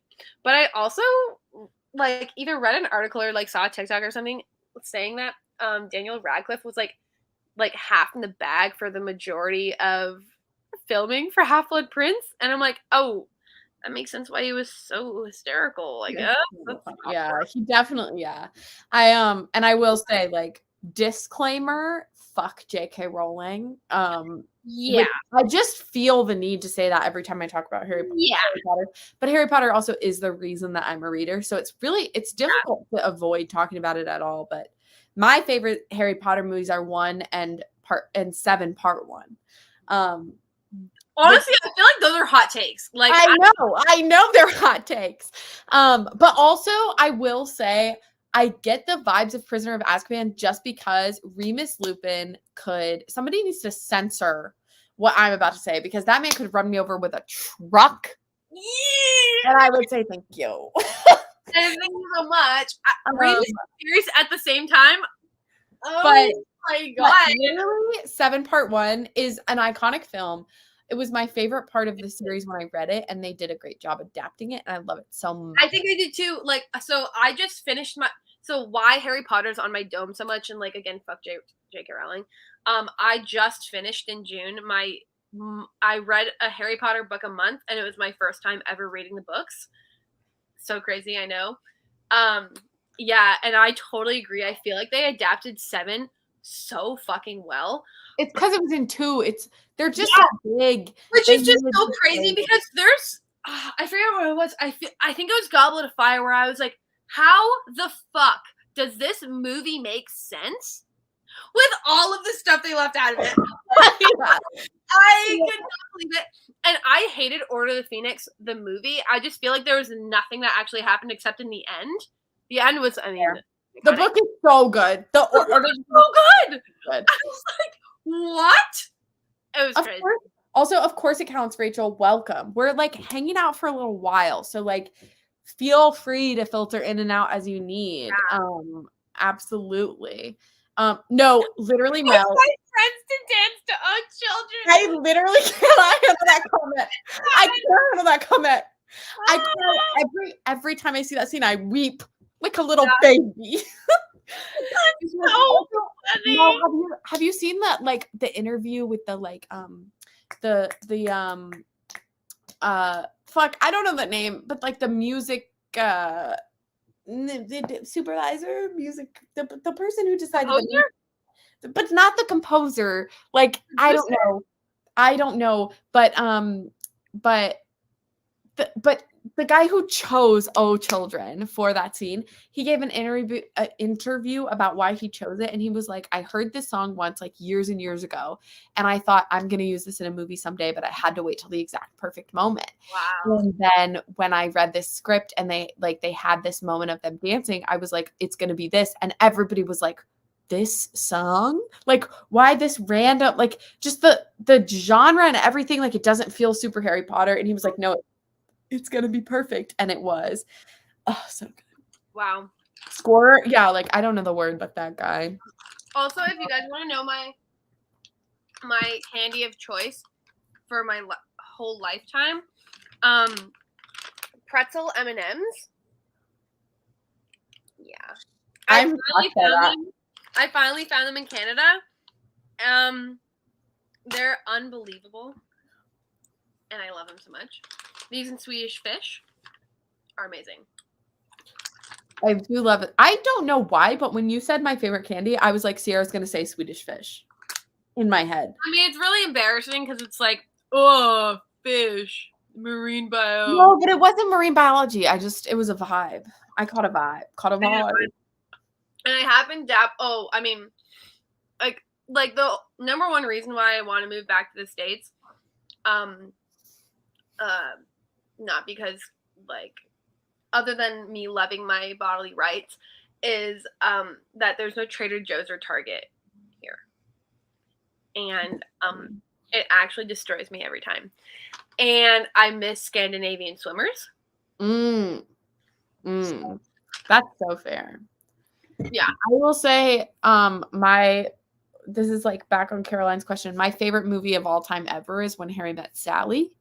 I'm a rom-com connoisseur. My favorite genre of movie is rom-coms, specifically teen coming-of-age rom-coms. I'm a sucker for them. They could be terrible. I will think it's the best thing ever made. But some of my other favorites of all time are Dead Poets Society, Little Miss Sunshine, which I saw somebody say in the chat. I love Little Miss Sunshine. Yes. So those are some. Oh, The Way Back. I posted. Oh my god! Story.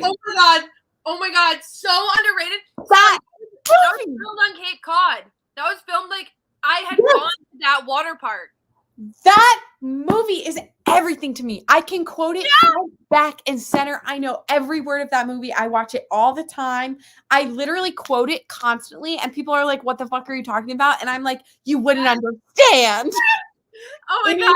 So my friend Lindsay, because it's like her favorite movie, and like no one ever knows what she's talking about except me. She's gonna feel so validated by you, Sal. And no, it's literally like, it is up there. Every time I watch it, I'm like, no, maybe this is my favorite movie of all time. So like When Harry Met Sally and The Way Back are like literally warm. It's Tessa. It's literally one of the greatest movies I've ever seen in my life.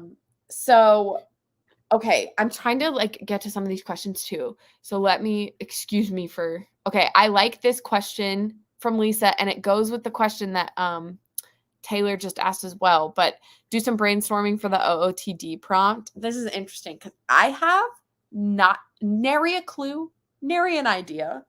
I created the bingo board, and you would think that I would create it with things in mind. And in fact, I said, I've never read a book when I created that bingo board, and I have no idea what I'm going to do for this. I thought about choosing a character where there's an adaptation and trying to like copy an outfit from Marianne from Normal People, like from the Hulu show or something. But I don't know.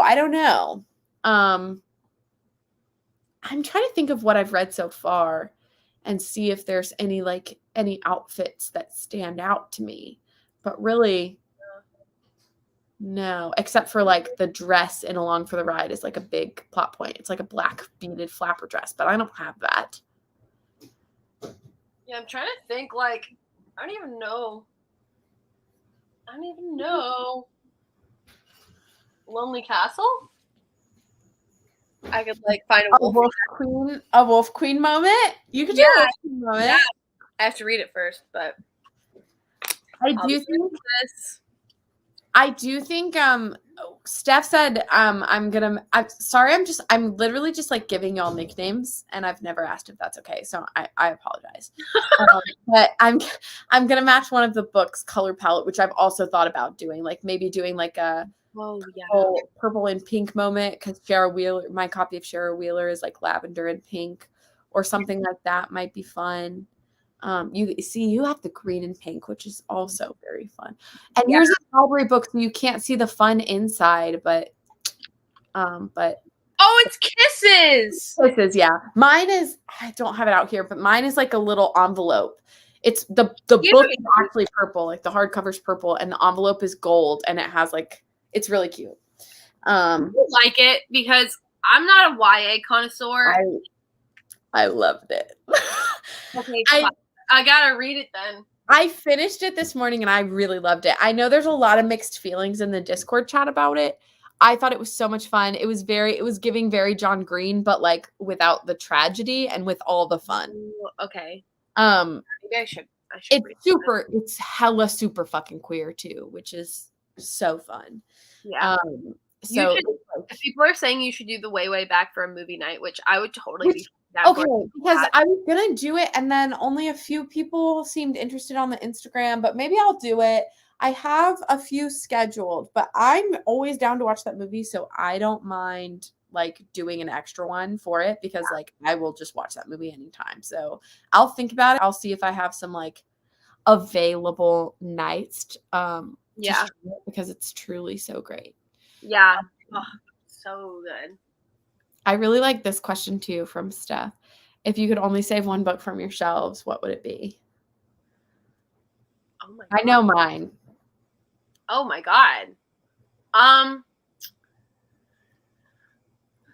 don't know. I would like immediately I'd be like, oh, I'll pick one that my like grandma got me. But I haven't read any of the ones my grandma's got me. So honestly, I don't know if you can see this. I'd probably save the Anthropocene Reviewed. I don't know why that was my immediate choice, but I feel like even if there's a natural disaster and I save it, it'll still like bring me out of like dark moments. Because I read it last year when I was kind of like in a dark moment, and it just made me like appreciate like humans, even though we're fucking up the world. Like that, it makes me kind of like, even recently, like in my everyday life, I take a step back and I'm like, what a wholesome human experience this is right now. Like I went to this like crazy suspension bridge a couple weeks ago with my friend. Yeah, and we went, and it was the most hysterical and wholesome thing I've ever been a part of, because every like age, class, any kind of person was like there, and everyone was just like strapped onto the side because it really shook a lot, and everyone was scared they were gonna die. And like in a weird way, I thought it was really wholesome. Same thing when you're sitting in a park and you see all the kids and like parents playing, and those are the vibes I get from Anthropocene Reviewed. So I feel like there you go. I feel like that is the perfect way to describe the Anthropocene Reviewed, that like you're in a little bit of a scary situation, but you're all holding on and like supporting each other. Like that is what that book felt like. And I literally, like when I reread that book this year, I read it aloud to my mom and I cried. I literally I cried through the entire book, but it was like happy, hopeful tears. I love that book so much. But mine is definitely, I just texted my mom and I was like, bring me my copy. And she was like, yes, I'm on the way. Because if I could save one book, let me put the question back up. If I could save one book from my shelves, it would absolutely 100% be my copy of Little Women, because it belonged to my grandmother. And then she gave it to my mom, and then my mom gave it to me, and I've had it since I was like 8 or whenever I first read Little Women.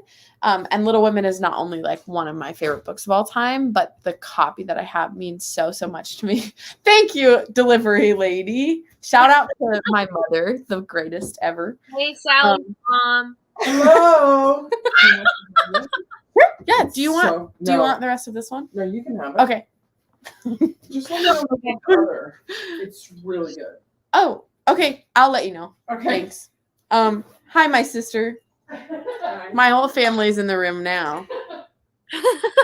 You're acknowledging me. Can I go out the front door? Right. Okay. Sorry. My copy of Little Women is incredibly yeah, it's incredibly very old and delicate. It's like,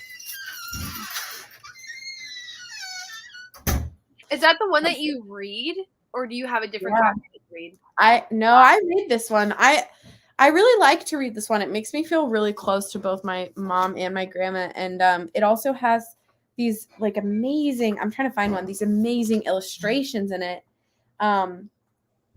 And like, it's just so beautiful. Wow. I love it so much. Oh, I love those colors. And it's so good. I just love this so much. And this like specific physical book is like one of my very most prized possessions. So I love it so much. I think I just read Mel's comment. That's funny. Not now. I'll text you though. Thank you. Okay. My mom is my queen. That's a great question though, Steph. I feel like that's a very difficult question. Yeah. So and then I was gonna I started this one just so I could let Mel know that they're actually adapting 3 more Sarah Dessen novels. And I know one is What Happened to Goodbye, but I think they're also doing The Truth About Forever and maybe one of the other 2 you mentioned. I just wanted to let you know. I don't remember exactly which 3, but I'll find out for you and text you because I'm very excited as well. This is a good question. A question I don't have an answer to. Oh yeah, the adaptations of Little Women are also amazing. My favorite is the new Greta Gerwig one, but I do love the Winona Ryder one as well. So yeah. But yeah, the Saoirse Ronan as Jo just really unlocked something. So. Yeah, I mean, I'm on the train that thinks that Jo is queer. Oh my god, Jo is the queerest character I've ever read. Okay, good. I literally put Little Women in my Queer Rex video, and I was like, "Look, they never are explicitly queer, but everybody in this book is fucking gay as shit." Isn't Louise May Alcott also? Louisa May Alcott was like very likely non-binary or trans, based on what she said in interviews, because she said she often wished she had been born into a man's body, and also that she had never felt romantic feelings toward a man, but had very often felt them towards women. So, either queer in terms of sexuality or gender identity or both. So I absolutely, it's like the queerest thing ever in the world. And I feel like Greta Gerwig really infused the movie with that subtext, and I was very grateful for that. Oh my god, I love Timothy Chalamet. Oh my god, Tessa, that's a hot ass take there. I love him as Laurie. My Timmy. Oh my god. I thought he was so good. Man. The scene on the hill is like one of my favorite scenes of any movie ever. One of my best friends went to the hill. It's like, it's in Massachusetts. What can I say? It's so close to where I live. I want to go to Louise May Alcott's house so badly in Concord.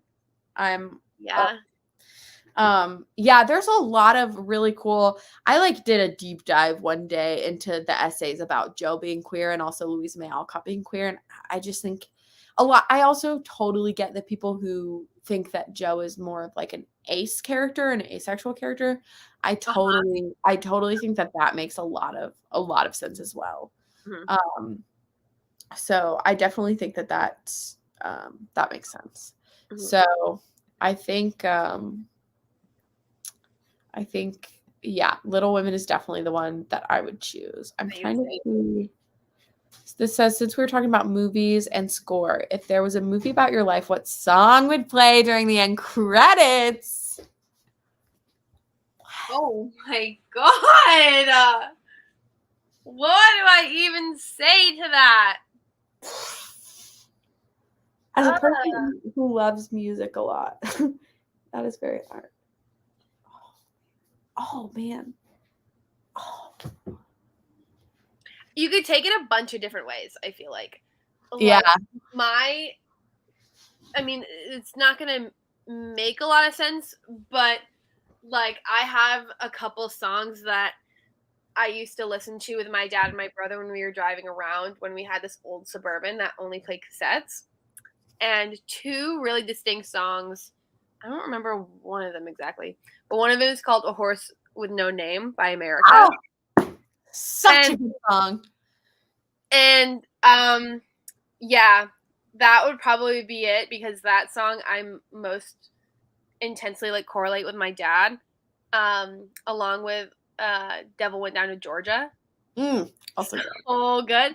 But it would probably be A Horse with No Name just because of like the sentimental value it has with it. But then on the flip, I'd be like any Maggie Rogers song, inject it into my veins. So it kind of depends. Yeah, I would have to 100%, like, no question about it. It would be a Dawes song. But then the question becomes which Dawes song, because if y'all are new to following me because of Summer Splash, Dawes, Dawes, is my favorite band of all time. I've seen them, I think, 8 or 9 times live now. Yeah. I'm basically a groupie. I love them so much, and I've been listening to them since 7th grade. So like 11 or 12 years now, which is crazy. My only tattoo that I have is a Dawes tattoo. Really? Yeah. So it would be Dawes. What song would be tough? Maybe they have a song that I think, like, if I ever got married, I would use as my wedding song. It's called Love Is All I Am. It's a great song. My tattoo is from a song called Between the Zero and the One, which I also love. But I think Things Happen might be my like end credit song, because I feel like that's just such a vibe of an end credit song. It's such a good song. So maybe Things Happen by Dawes. But oh my gosh, my mom has entered the chat. Hello, mother. My mom said, I'm so impressed you even know A Horse with No Name. Oh my god! Thank you. Julia's mom. Gabrielle said, if Jack Antonoff isn't producing my soundtrack, I don't want the movie. And that's so valid. Yeah. Yep. I literally, when I got COVID a couple weeks ago, it's because I went to a Bleacher show, and I was literally packed like a sardine into the second row of the pit.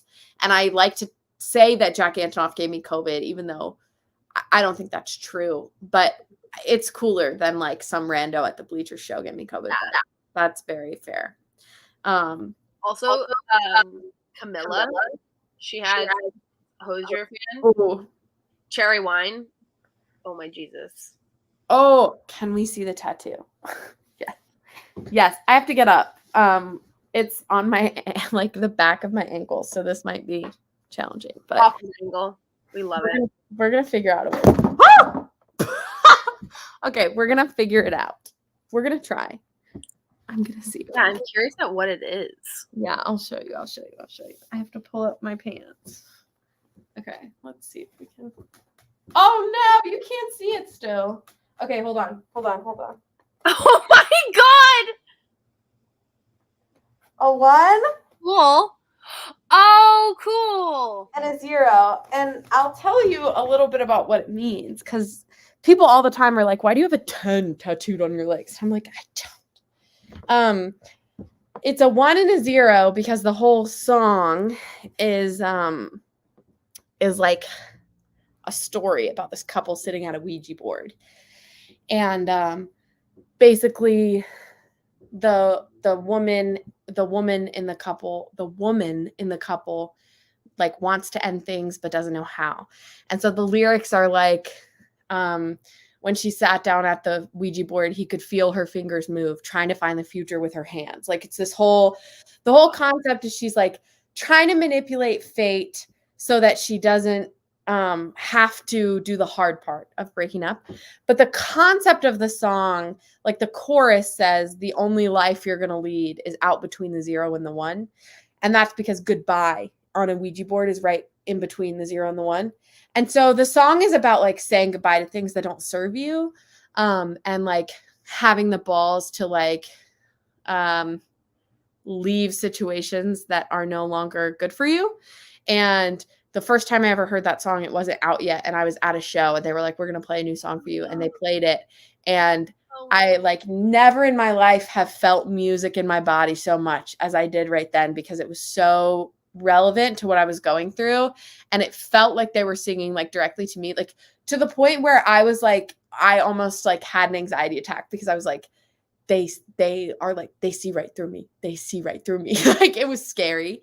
Oh my God, man. And so like, it just meant a lot to me. And the idea that like sometimes, the bravest thing that you can do or the best thing you can do for you is to say goodbye to something that doesn't work anymore. That really like just hit for me. And so I wanted to get that tattoo to remind myself that it's okay to leave situations that don't serve me. And so I got it for myself when I graduated college. It was like my graduation present. Also, hi, Zach. Hi, Zach. Zach is one of my IRL best friends. Zach is my dungeon master. We were talking about D&D earlier, Zach. Zach's my dungeon master. Oh my God. So, God damn it. That song gave me like chills of how you're explaining that. Holy shit. It means a whole lot to me. So I really, really, I really love it. And I love Dawes so much. And the song is like the first verse is about a Ouija board. And then the second verse is about a tarot deck. And so it's like all about these just sort of, these, yeah. So that's my tattoo story. I have like a whole list of tattoos I want to get, but those are the only ones I have so far because they're expensive. Yeah. Tattoos are expensive as shit. Yeah. Oh my gosh. Wow. Do you have any tattoos here? If you don't mind sharing. Yeah, I have 2. They don't have stories like that. I have a scallop shell. I try to tell myself, don't make the ocean your life. You totally can. Are with only ocean tattoos. So I have one on my ankle right here. I don't know if you can see it, but it's right there. It's a scallop shell, and so it's kind of a symbol for Nantucket because we have like one of the last wild bay scallop fisheries in the world there, and they were like one of my favorite shellfish when I was like kind of growing up because they have so like if you see one open, they're so adorable how they swim, they just clap like that, and they have so many eyes, it's so cool. But yeah, that's kind of just like a Nantucket tattoo. That was my first one, and then I got that one at the same time my best friend Kenzie got a tattoo as well for our first ones. And then I got this one recently, which is like my favorite. And so I've been like, since I started my undergrad, I was obsessed with kelp forest ecosystems. That's like what I wanted to do my research in. If I ever did like a master's or a PhD or like live somewhere with kelp forests or whatever. And so I do now, which is so amazing. So I got this done in Ucluelet. It's full kelp. So it wraps around and it goes, yeah. That's sick, Sierra. I love that. Yeah, it's amazing and it's so worth it. And so I have a really low pain tolerance and I got this hand poked and it's unbelievable. Like the only really sensitive part was like right here, which makes sense obviously, but it was so good and the girl was unbelievable. Like I'm only gonna get tattoos by her when I'm here. Oh, like yeah, so that's my bull kelp basically, like for a full remembrance of like if I move away from here, like I'll remember my time here. I love that. I love that. Yeah, I know, Mel. It's really close to my elbow, and like I swear to God, I have like the lowest pain tolerance around, and like I don't know how I made it through it, but I just knew I was getting pizza and Tofino beers. I got it done in Ucluelet, which is on the west side of Vancouver Island next to Tofino. If there's any surfers or people. Okay, surfer girl. Yeah, but that's where that was. And the girl was like, guys, she was like one of the coolest people I ever met in my life. Like, oh my God. The guy who did my tattoo, he was really cool. I did it when I graduated, so I did it in the town my college was in Asheville. He was super cool. And but I was like, I'm really scared. I'm gonna like jerk my leg and then have a line on me forever. And he goes, you won't. And I was like, shut the fuck up. I was like, you don't know that. And he was like, who's the professional? And I was like, okay. He was so great. God. He was so great, but he was like, I'm done with that question. I'm done with that. Yeah. Like the scallop shell, like you see how big it is. It's like the size of like a silver dollar. Yeah. But it was a machine tattoo. And I hadn't really eaten much that day. And we had to go off Nantucket. So we had to go off the island to go to a tattoo parlor because there wasn't one on Nantucket. And so we went there, whatever. I didn't eat a lot of food. I hadn't really drank much water, mostly coffee. I was this close to passing out in the chair. Like, and you see how small it is? Like, it was like in January. So they're like, here, suck on these. And they just like kept funneling candy canes into my mouth. So I was it was so bad. But then this one, it was so much better. Like, it didn't feel as like, it was like, I don't know how to Mine literally was, I liked the feeling. But also mine is mine's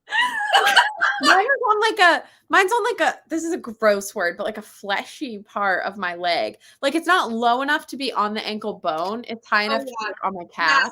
This is on like bone. Yeah. So mine just felt like mine just tickled honestly more than anything. It didn't hurt. I was like, oh my gosh, I'm worried I'm gonna move because it like tickles. But I didn't mind it at all. I am scared though. I want to get a Song of Achilles tattoo on my rib, but I'm scared because I've heard that the rib is really hard. But I want to get like a fig that says "Eat the world raw" because I love that quote so much. Yeah. But, I literally have like a running list. I have so many, but I don't want. I like the fact that I can cover mine up easily if I want to. Mm-hmm. Not that I ever want to though, so maybe I'll get over that.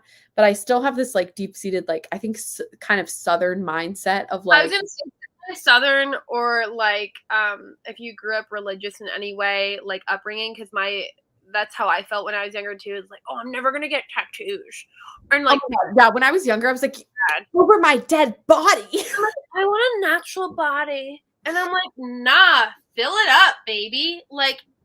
Yeah, so I totally get that. Like, yeah, I mean, me wondering where my Song of Achilles book has been for months, and Zach saying that he has it right now is like, this is great news. Not that I need it back anytime soon. I've just been like, I don't remember who I lent it to. I got that too. Like, but, yeah, I see everyone saying that they've got ocean tattoos. I love that. Yeah, I'm people with ocean stuff. I'm a very much an invertebrate person. My research is on oysters with multi-climate stressors, looking at like ocean acidification and stuff and temps. So like shellfish for days. And like my next one is going to be an oyster on this ankle to match this one. To like as a master's. We did an oyster experiment this week at camp.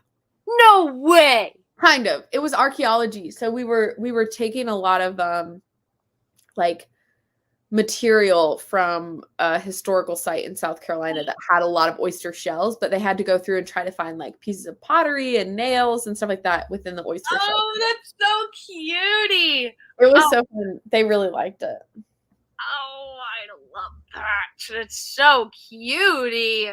So cutie. Wow. Oh my god.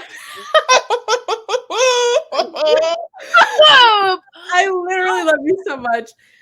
I'm dead at this. What are you doing? Like seed dispersal or something? Like, tell me, Mel, that's what it is. That'd be sick. I'm my like next life move is to get a master's in English literature. Shock, awe, horror. Everyone in this chat's gonna be like, you can read? But and then get a PhD in it so that I can be an English professor is my next my next That's move. what I want to do. I think it'd be fun to work at like apparently liberal arts colleges are really only a thing in these states. But I'd love to like work in like a small little college and just like geek around and like mentor some undergrads. I feel like that'd be so fun and like teach marine biology. Like that's kind of what I want. Genetics from oh nice. Yeah. I'm doing gene expression stuff as well. We're looking at like I don't know the specific like genes, but we're doing a lot of heat shock protein stuff, and we're looking at like their stomachs and their gills to see what's going on. Iconic. You iconic. Also iconic. That's why I expect like everyone when you made that joke be like, you I know. read? And also straight up, like it's funny because this career path never occurred to me. Yeah. Because my whole life I was going to do theater, and then I did poli-sci and decided politics is horrifically awful in so many ways that I could not get into. I was like, I cannot wake up every morning and know that I'm a politician. So I was like, I don't know what I'm going to do. And I've just been fucking around the last 2 years. And then the other day I was like, it'd be cool to be an English teacher, but I would not want to work with high school kids or younger. And my mom was like, have you heard of this really cool concept called college? And I was like, oh my God. And then it all clicked. So and yeah, I'm definitely taking my time, figuring out what I want to do. And I think getting a master's in English will help with all of the few career paths I'm considering. I really think like professor makes sense for me, and it's feeling right now. But I do feel like right now I'm feeling very much like a teacher. And also this is an iconic comment. Sally, I'm a high school English drama teacher, and it's kind of a slay because my drama teacher and my English teachers like literally were my parents in high school besides my lovely mother, but like they raised me. So I do feel that. I just don't know if I could do it all the time. High school English teachers, like I don't know why, like I had the same one for my first 2 years, and she helped me through some fucked up stuff. Literally same. My Latin teacher, but also my English teacher, my favorite high school English teacher. The other day I shared my like queer book recommendations on Facebook, and she commented and she was like, I love this so much. I'm so proud of you. And I was like, this is the greatest comment I've ever gotten on Facebook. Thank you, Miss Pollock. Yeah. Oh, that's so awesome. Yeah, I feel like even getting a master's in English, if it's something that you want to do, like same thing with me. It's like, yeah, I don't know what I'm going to do with my master's necessarily. Opinions on sorry, I just saw Zach. I'm so sorry. I'm like putting comments up that I want you to see, but I'm not trying to interrupt. On sea anemones, I'm sorry, like what are you asking? Like, do you want me to say that they're my favorite? Because they kind of are. If you've ever been here, they're monstrous. Like I've seen ones the size of my head. There's really cool ones called aggregating anemones, and yes, they do look like saggy boobs outside of the water. I'm looking them up. Yeah, I mean they're so cutie. I have to remember my phyla right now. They're cnidarians, and so they're related to jellyfish and corals, which is very cool. Yeah, aggregating ones are really common here, along with green anemones and strawberry anemones. Yeah, they're so cool. Like I find them when they're like this big. But then there's ones on the west side of the island that are like this big, like the size of my head. But I love sea anemones. My personal favorites are echinoderms. Say it with me, everyone. Echinoderms. Those are sea stars and sea cucumbers and sand dollars and sea urchins. So if anyone likes those, let me know. I think they're awesome. I love an echinoderm. Yeah, we love echinoderms. Yeah, if you guys want a good documentary rec, Blue Planet 2 was my saving grace in college. I love a Blue Planet. When I was at my worst, when I was at my darkest stages mental health wise, I watched Blue Planet before bed, and it kept me alive. Blue Planet saved my life. That also, bro. massive shout out to this message from Mel because I'm gonna cry. Because on my Patreon we read, this is not like, I'm not trying to plug my Patreon. I'm just like, this is what I do with my life is my Patreon. And we talk about Shakespeare plays on my Patreon. And I do that. I like jokingly one day was like Professor Sally, and then all of my patrons were like Professor Sally, and then now I like want to be an English professor, so everybody's like, oh my god, Professor Sally's for me. But I have this massive whiteboard that I do every time I do a Shakespeare live stream to try to like explain what's happening in the Shakespeare plays. And the first time I did a Shakespeare stream, I was like, you guys thought I was just gonna like fuck around and be like, I love Shakespeare, but really I came fucking prepared and I pulled a whiteboard into frame and everyone was like, now hold on. Hold on just a second. And I also want to appreciate that Tatiana said that her English teacher in high school was a bit sexy because mine is 8th grade. Not 8th grade. No, it was child. Yeah, no, yeah. And I also like What happens? cheeky as fuck with that man. Not in a sexual way, in a sarcastic way.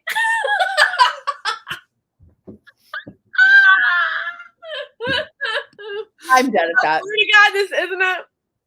I'm dead at that. Yes, Tatiana, I want you to know that your comment is up right now on the live and it says mine was a bit sexy. So just everyone, moment of silence for Titania's comment. Is it? Yeah. Tell me, can you tell me how to pronounce your name? Is it Titania like the Shakespeare character Titania? Because I'll scream. Or is it no Tatiana? Duh. It's probably Tatiana. I'm literally so infused with Shakespeare that I'm like, it must be Titania, but Titania. That's totally rad. A hot TA in grade 7 English. I love this for us that we all have these weird either parental or sexual attachments to our former. Yeah, no, it's good. I love that for us. I really do. My literature professor in college did look like the Lorax. The I had a vice principal that looked like the Lorax. The resemblance was truly striking. So uncanny. Like shocking. Yeah. I would show people pictures of him and they were like, Dr. Seuss knew him. Like that's who we based the Lorax off of. I also, not even gonna lie, I did have a professor in college that looked like Remus Lupin, that looked like David Thewlis. Needless to say, I sat up front. Yeah, yep. Yeah. I did sit up front.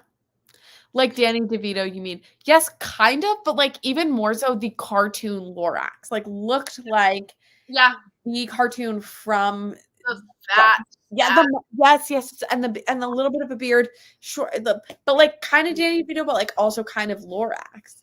Yeah. Mm-hmm. It was giving Lorax. I don't know what to tell you. It was giving.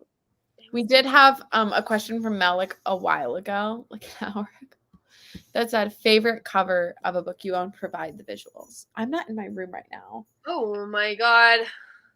Oh no. Oh man, that's hard. That's really hard. I do love the cover of They Can't Kill Us Until They Kill Us because it's like a wolf with a chain and like a tracksuit. It's pretty sick. But also Glass Slug. Oh, why did I think it was a gun for a second? I was like, Zero, put that away. Put that away. Okay, it says Glass Slug. That is more on brand. It's not this cover, but it's this book. I don't know why. Like, it's just really out of pocket. But this one is supposed to look like, I think, fermenting sourdough starter. But this is also one of my favorite books of this year. But the other cover has just a little loaf of sourdough with like an alien light coming down on it, and it's floating. I have seen that cover for sure. I love that one. I do like this one because this also has an alternate cover alternate title. It says Sourdough or Lois Enter Adventures in the Underground Market.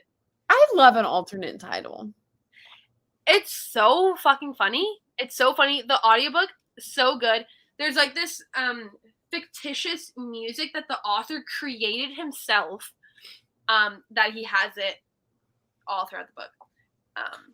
I would say, I think this is hard because I'm not in my room, so I know that like later when I look at my bookshelves, I'm gonna see one and be like, well, so I lied. Mm-hmm. But I will say I know. that I love the cover of Lapvona. Like, I really love that cover. I think it's really great. And I think also the cover, I really like the cover of The Overstory by Richard Powers because I feel like it really I have all of these. sense of what the book is Oh, about. I want to show you this book too. But I also will shout out the new Pelicans of the Shakespeare plays because I'm collecting them and I think they're so beautiful and like modern and minimalist, but also so intricate. I think they're so cool. And my favorite thing about these is that they're color coded. So the tragedies are black, the histories are like a magenta purple, and the comedies are light blue in this part. And so on the shelf, they look so beautiful. So maybe those two, but I'm sure that like tonight at 3 a.m. I'm gonna like sit up and be like, I forgot this one. Crying H. That Lonely Castle in the Mirror, both of those. Oh my god. Yeah, I have Lapvona, but I'm assuming everyone knows the Lapvona cover, right? It's a G sheet, which it makes so much sense for the book. But this one, because you said the Overstory, and I was like, oh my god. This is, I don't want to say this, but this is because I haven't read either of them. They're both really about trees and nature. Yeah. This is called Greenwood by Michael Christie. This is a Canadian book. Basically, the Canadian Overstory is what I'm getting, but there's alternate timelines. So I'm really interested in reading this. This one's also really big, but this is what it looks like. It takes place in the Pacific Northwest, I think in BC specifically. But I read Sea of Tranquility earlier this year, and it was my first Emily St. John Mandel, and I loved it. And the alternate timelines were confusing, but so fucking good. And so this is similar vibes. But what I really like about this book is that it has, I don't know if anyone's seen this, but yeah, it's tree rings on the spot, on the pages, on the edges. I literally just while you were talking added it to my Goodreads TBR because after reading the Overstory, I'm like anything about trees ever. I think about the Overstory every single time I look at a tree. I'm not even fucking lying. Yeah. She's one. I think she's 490 pages, so she's big, but it's so gorgeous. Speak a lapse. And then I'll be done. I could go on hours. No, it's okay. Someone asked if you have multiple copies of a book. Okay. I'll show you the other one. I also really liked that question. Wait, I have it, I think. So I have two that I have multiple copies of that I'm not planning on getting rid of. So one of them is Normal People. I have the first edition hardcover edition that I thrifted for like $2. I have the normal paperback edition. That is the one I read first. And then I found the UK cover in like the sardine tin for like $1. And so I have all of those.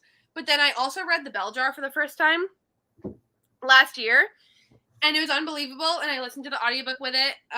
Maggie Gyllenhaal narrates it, and it's so good. That copy is so beautiful. Yeah, and it smells really good. I got it from where I used to live in Rhode Island. There is like a free library to donate books to, basically like a massive little free library, and they had volunteers to keep it up to make sure it was all organized, but it's all free. So I got this one for free, and it's so cute and like oranged. Like I have so many lines in it and whatever. But then when I got here, I was like, fuck, do I love The Bell Jar. And then this was one of the first books I ever bought from an Indigo, which is basically the Canadian Barnes & Noble. And I got this copy. It's a UK copy of The Bell Jar. And it's hardcover. And it's gold. Yeah. And the pages itself on the inside are so nice. And the margins are so nice. Yeah. So that's that. So I love Sylvia Plath. Sierra, you killed me. You killed me. Yeah. You So killed me. it's just I love the bell jar so much. The bell jar is something, you know, the meme that's like, this is something that is so personal to me. The bell jar is something that is so personal to me, and also millions of people worldwide. But when I read it, I'm like, it's personal to me though. you need to read the first line. Like, I think I'm like, a little moment. do you mean it was a queer, sultry summer? It was a queer, sultry summer. The summer they electrocuted the Rosenbergs, and I didn't know what I was doing in New York. So iconic.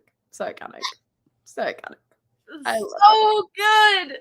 Yeah, if you haven't read The Bell Jar and you feel like you're in a good, like, mildly mental health space, I wasn't in the best mental health space when I read it. Yeah, make sure you're like, It'll make you feel seen. I did, the first time I read The Bell Jar, I did have a week after in which I could not do much that involved getting out of bed. So I do definitely recommend like preparing yourself for it and making sure you're like okay to read it, because it is very difficult. Yeah, it's incredible and it's amazing. And if you are a person that struggles with mental illness, you know, it's amazing. Yeah. But there are it's definitely also very difficult. Yeah. And I think what also was really hard for me when I was reading it as well is because I know I went on a deep dive about Sylvia Plath and like her mental health struggles and like her, Mel, and like her like her ultimate like demise from herself, like because she committed suicide. It was just crazy, and like how you can read this and feel like it's so auto-fictitious. It's kind of insane. And it makes you question. But yeah, I mean, it's crazy. I don't know. Yeah. Great question. I'm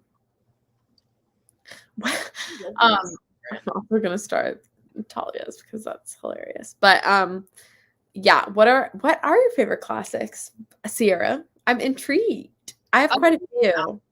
A lot of them I don't know. I haven't read a whole bunch. I mean, I really love The Handmaid's Tale. I read that this year. I had never read it before. I'd never seen the movies. I haven't read it. It's so good. And also Canadian classic. I mean, I had to. I'm trying to think of the ones that really held on to me from grade school. Honestly, I always think of Lord of the Flies. I don't know why. Maybe it's the survival aspect of it. It's so good. But it's so good. Obviously, The Bell Jar. So many layers to Lord of the Flies too. Yeah. And it's like it doesn't matter which layer you decide to focus on, it's gonna be good no matter what, in my opinion. I love Lord of the Flies. Yes. Yeah. I think honestly, my mom for one of our Patreons, we should do like a shorter, like semi-accessible classic. I feel like that would be really fun. Love that. Proper high school English like seminar. I love that. Would be so fun. Oh, yeah, that was really good. I'm trying to think of other ones, but honestly, I haven't read a whole bunch. Like I really want to read Giovanni's Room and Jane Eyre. And this is a Noelle Gallagher recommendation from like early on in her channel, like during peak COVID, North and South. I want to read it. I feel like that was really interesting too. I haven't read that one, but yes, I've been interested in it. Sorry, there's noise happening. I think for me, my favorite classics besides Shakespeare, because that to me is its own genre. Yeah. But besides Shakespeare, I would say obviously, like I was talking about it earlier, but Little Women is like something that is so personal to me. But also Pride and Prejudice is one of my favorites. I'm thinking about the ones that are like on my favorite shelf. Slaughterhouse-Five is on my favorite shelf. The Little Prince is on my favorite shelf. And like Gatsby, I love so much. So, and Lord of the Flies, I love. I really liked The Sound and the Fury. I I really do. It's to me, classics being its own genre is very weird because classics are just like old books that span lots of different genres. So it's weird for me to be like, I like classics because like half the classics I've read, I've absolutely despised, and half of them have been new favorites. So it really depends on the book, and I feel like it's kind of unfair to lump them all together because something's old doesn't mean it's going to be the same for you as another classic, if that makes sense. Yeah. But yeah, those are some of mine. And then like poetry wise, I love like W.H. Auden a lot, and some T.S. Eliot, even though he was a horrible human being, and obviously Shakespeare. So and Tennessee Williams. Oh my God. If we're talking about plays, Tennessee Williams could write a fucking play like nobody else. So I would say those in terms of classics. Looking at some that other people have said, The Outsiders for a beginner's classic, great. I haven't read The Outsiders yet, but I really want to. I've heard Picture of Dorian Gray is really good, and it's queer, which I hated that book, but I'm the only one. Hot take. I know, I'm the only one in the world who hated Picture of Dorian Gray, but I thought, well, I didn't hate it. I thought parts of it were great and parts of it were fucking the worst. So, yeah. Tatiana, man, I want to read Crime and Punishment. I do. I really want to read that one too, actually. Buddy reads here. Really fun. Yeah. Buddy read Crime and Punishment. Oh my God. It'll take me a while. This is interesting. I think this is fun. I'm trying to think. What was the most fucked up thing I read in English? So, context, I did not give a fuck in high school. I don't know what it's called around the world, but I took college prep courses, which are like the baseline course that you have to sign up for if you don't have any like different abilities and stuff, or if you don't have any like you don't need extra attention or help. So I was in college prep. I never took an honors English course, and I definitely never took an AP English course. So I read the lowest of the low. But I'm trying to think the most fucked up. I don't know. I read Lord of the Flies in 8th grade. Yeah. I mean, that's a pretty intense book to read at such an early age. That one and Animal Farm I read the same year, and I was like 12. Like, what? I can't. Yeah, honestly, Tessa, you saying Of Mice and Men, I think so too, because I think I read that in like grade 9 or something, and I'm like, I'm sorry, he's like, spoiler alert, he's just gonna kill his friend, like, just cuz, like, what? Yeah, that was pretty wild. I think the most fucked up thing, I guess it depends on the person, right? But like, we did read The Sound and the Fury in my senior year of high school, and I remember like certain lines in that book truly like fucking with me. And I know a lot of people were at Slaughterhouse-Five in high school, and I only read it last year, but if I had read that in high school, I think I'd be a different person today. Like, that book would have fucked me up. Animal Farm I hated. In Really? I really did not like Animal Farm, and maybe I would feel differently now, but in middle school I hated it. I think you should reread it because I read it last year, I think, and it was like, what the fuck? The Ayn Rand that I read, or Anne Rand, whatever the fuck her name is, was disturbing. Also, I have to pee my pants. Go pee.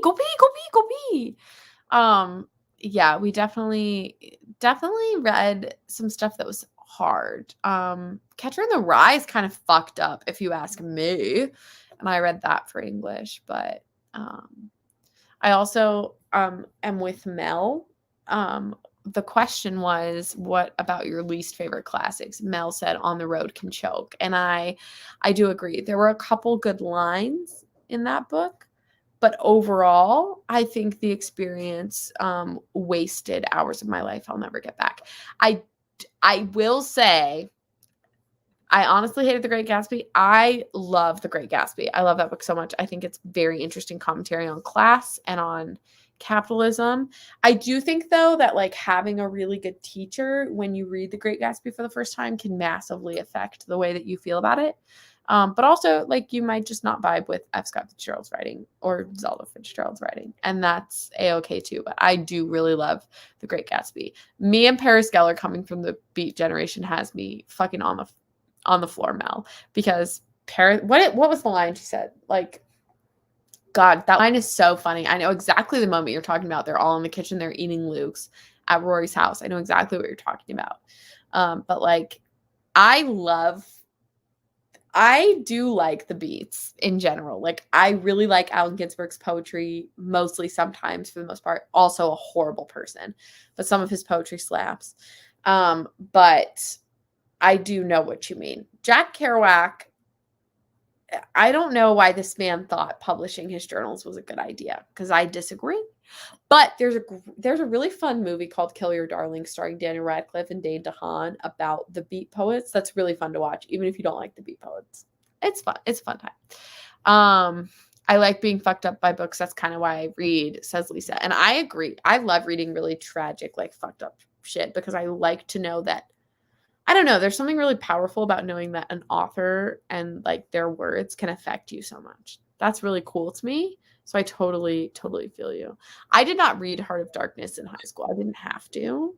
But Of Mice and Men, I had to read in high school. And then again in college, I had to read the play. And I think the play is better, honestly, than the book. Catch Me If You Can, as in, oh my God, wait. Okay, wait. I have a crazy story about Catch Me If You Can. If you're talking about Catch Me If You Can as in the Tom Hanks, Leonardo DiCaprio movie, and also the Aaron Tveit Broadway show, Catch Me If You Can, the man who committed a lot of tax fraud. I've seen the movie, and I saw the Broadway show when it was touring. I'm talking about this comment, sorry. I saw the Broadway show when it toured to my city. It's an amazing show. It's a really fun musical. But Frank Abernathy, the guy who it's based off of, was there at the show that I saw. And like, they did a talk back after where they, like, asked questions and stuff. And my mom asked him a question. My mom was a lawyer, and she asked him a question about the legal nature of, like, some of the stuff that he had done and the way that he had gotten out of jail. And he was like, oh, next question, and completely, like, flew over it. And I was like, that is sketchy. That is so sketchy. And my mom was like, so that was interesting. That's a really interesting thing to teach in terms of morality. I feel like that would open up a good conversation with, like, high school students. Catch Me If You Can is an interesting Anthem. But yes. Okay, wait, sorry. I'm fucking screaming. But this book I read in 8th grade, and this book fucked me up. Anthem by Ayn Rand. Fucked me up. I did not like it. Who's the author? Ayn Rand, or Ayn Rand, who wrote Atlas Shrugged and The Fountainhead. Very famous,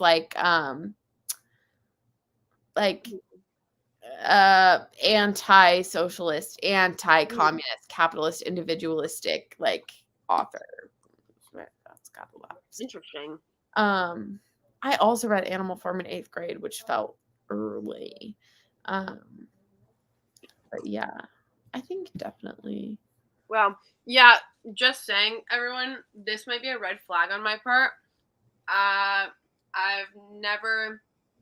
watched maybe 3 episodes of Gilmore Girls in my life. I didn't even realize I'm, like, behind on the I thought I'm behind on the chat. I'm sorry. I love Gilmore Girls. I don't know why Mel commented Sally ... and I'm afraid. But no, Aaron Tveit did not commit tax fraud to my knowledge, but he played a man who committed tax fraud. I do love Aaron Tveit. I've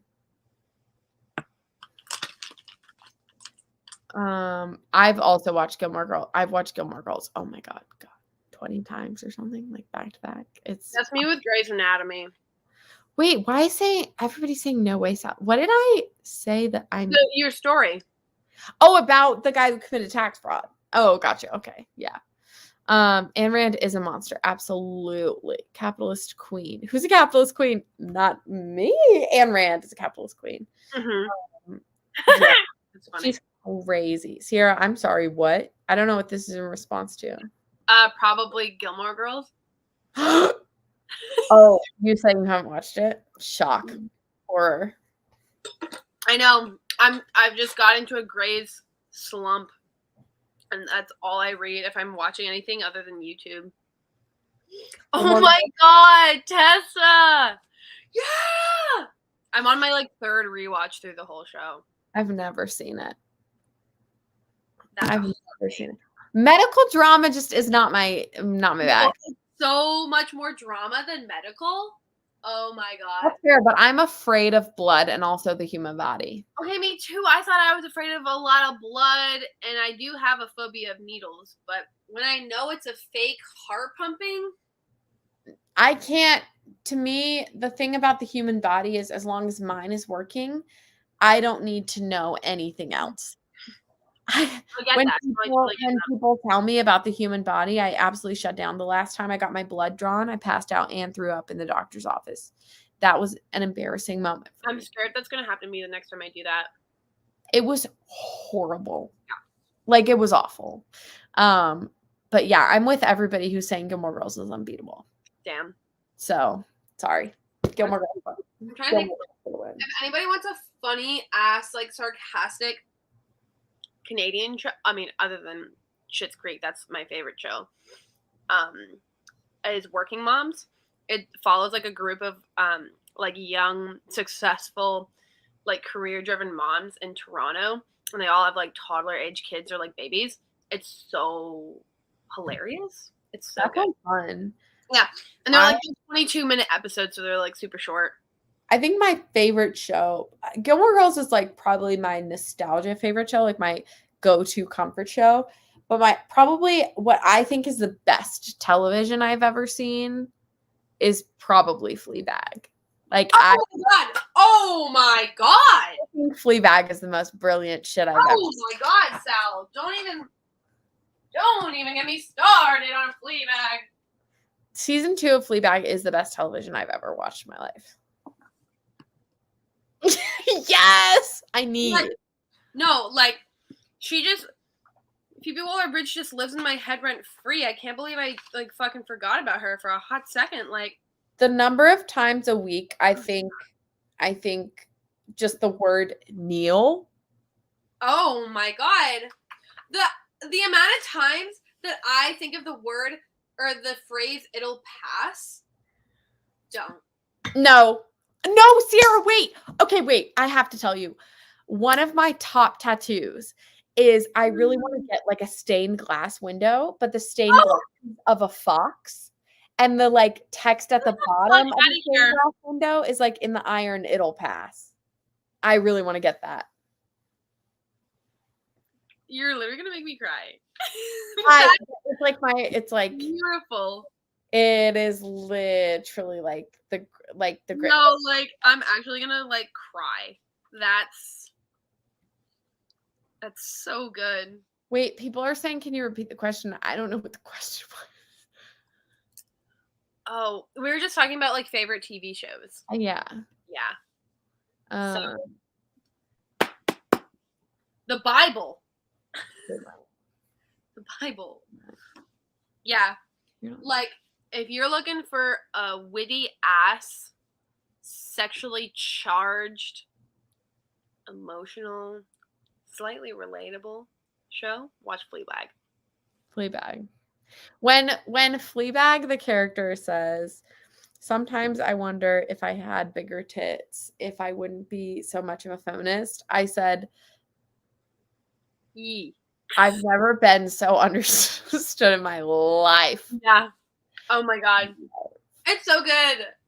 Oh, you're making me want to rewatch it now. Also, her other show, Crashing, only 6 episodes on Netflix with Jonathan Bailey from Bridgerton, he plays Anthony in Bridgerton. That show is so incredible and very like way fewer people know about Crashing than Fleabag, but it's so good. Also, if anybody Killing Eve? Anyone? I haven't watched Killing Eve. I watched, I think, the first 3 seasons. I think there's 4 seasons. That was a COVID show I watched for a long time, and then it was March 2020, and I had gone to France, and then I'd come back, and then I forgot about the show. Oh, man. It's on Netflix Canada. Ooh. Yay! I love Crashing. I thought the dinner party episode of Crashing, I mean, Crashing is definitely like not as good as Fleabag in terms of technical shit and like writing and whatever. I also, this is going to be so annoying and pretentious. I did study television writing for a hot minute when I was in Chicago. I double majored in television writing and acting. So sometimes with television writing, I get really annoying and like, well, technically, but I like technically Fleabag is a much better show, but Crashing is really, really fun too. Mm-hmm. And there's some moments in it that had me like peeing my pants laughing. So I love that.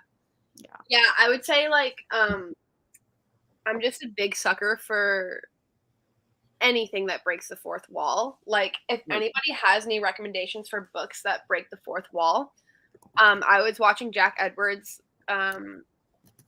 video today on banned books, and he was saying that Mouse breaks the fourth wall sometimes because Mouse.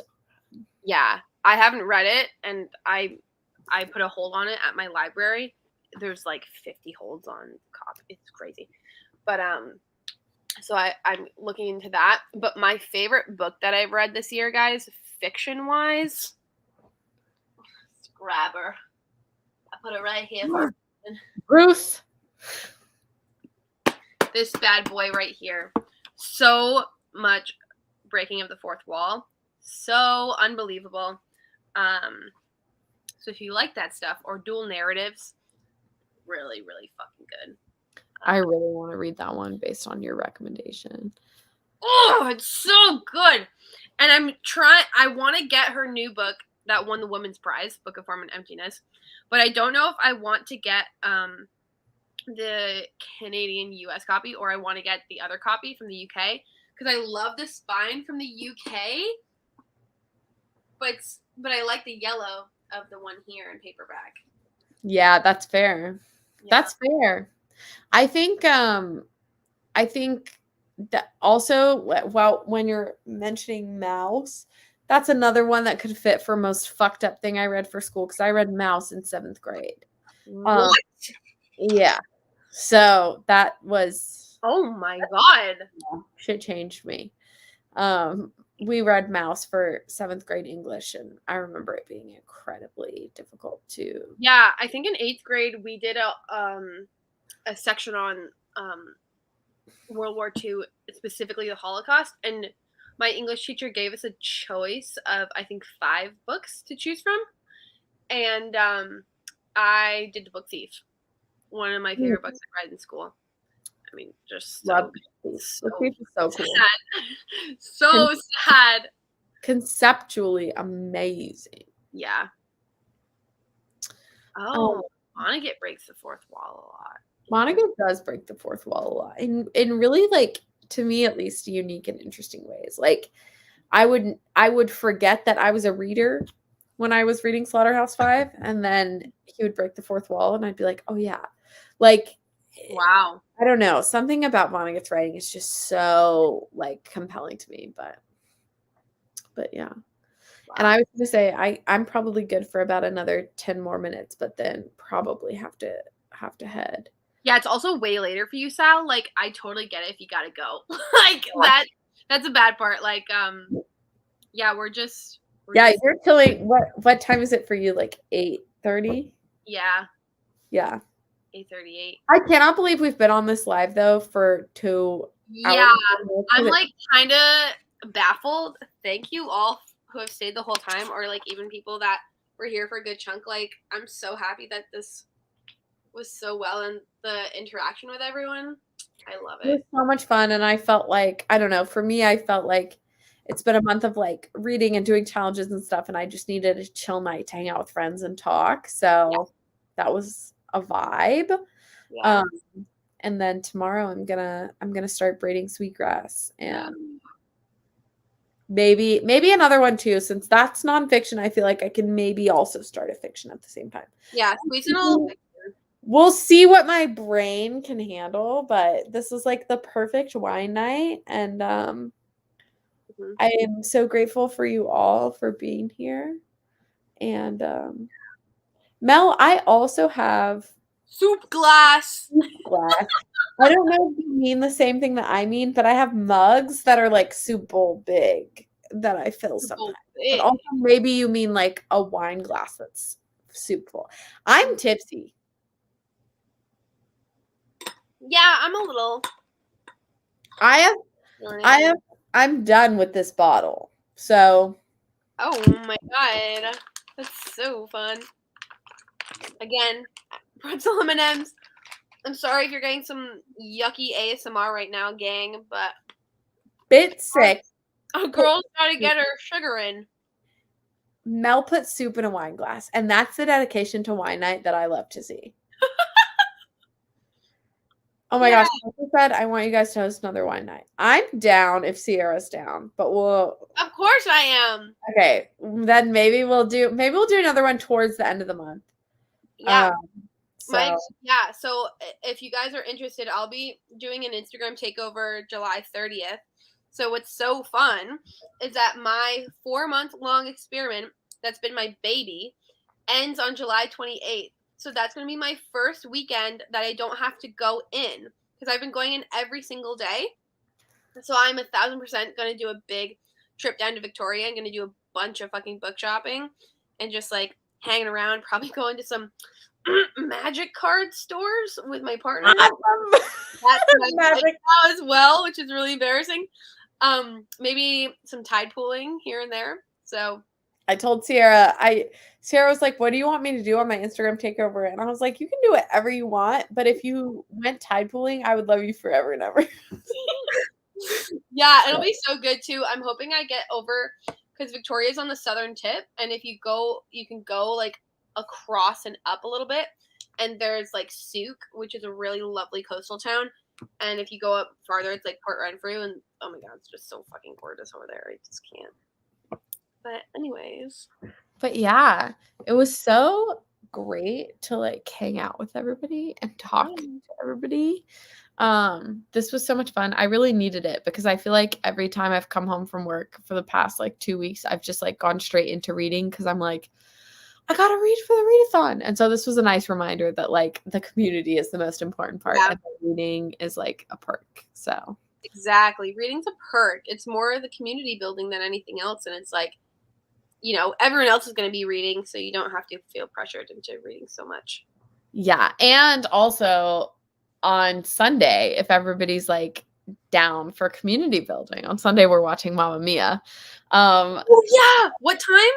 It's going to be 2 p.m. Eastern time. So for you, it's probably like 11 a.m., which is a weird time, I know. But I was trying to do at least one that are like UK and Europe folks could join because it's tough when I have to work to do stuff that accommodates everybody. So I was like, okay, on Sunday we can watch Mamma Mia and to hopefully get our other continent friends going on.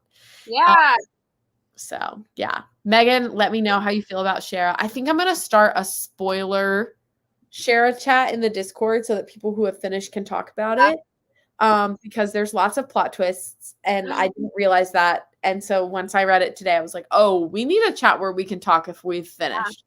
So I'll definitely start that because there's some shit that goes down in that book. It's good. Oh my god, you're making me want to read it so bad. Fine, I'll read it. Allie was texting me after the reading sprint this morning because she was like, your reaction while you were reading Shara today on the reading sprint like made me want to pick it up because I was reading it and I was like because something like a massive twist happened and I was like, I'm so sorry. That's awesome. But it was like a massive twist. So oh sweet.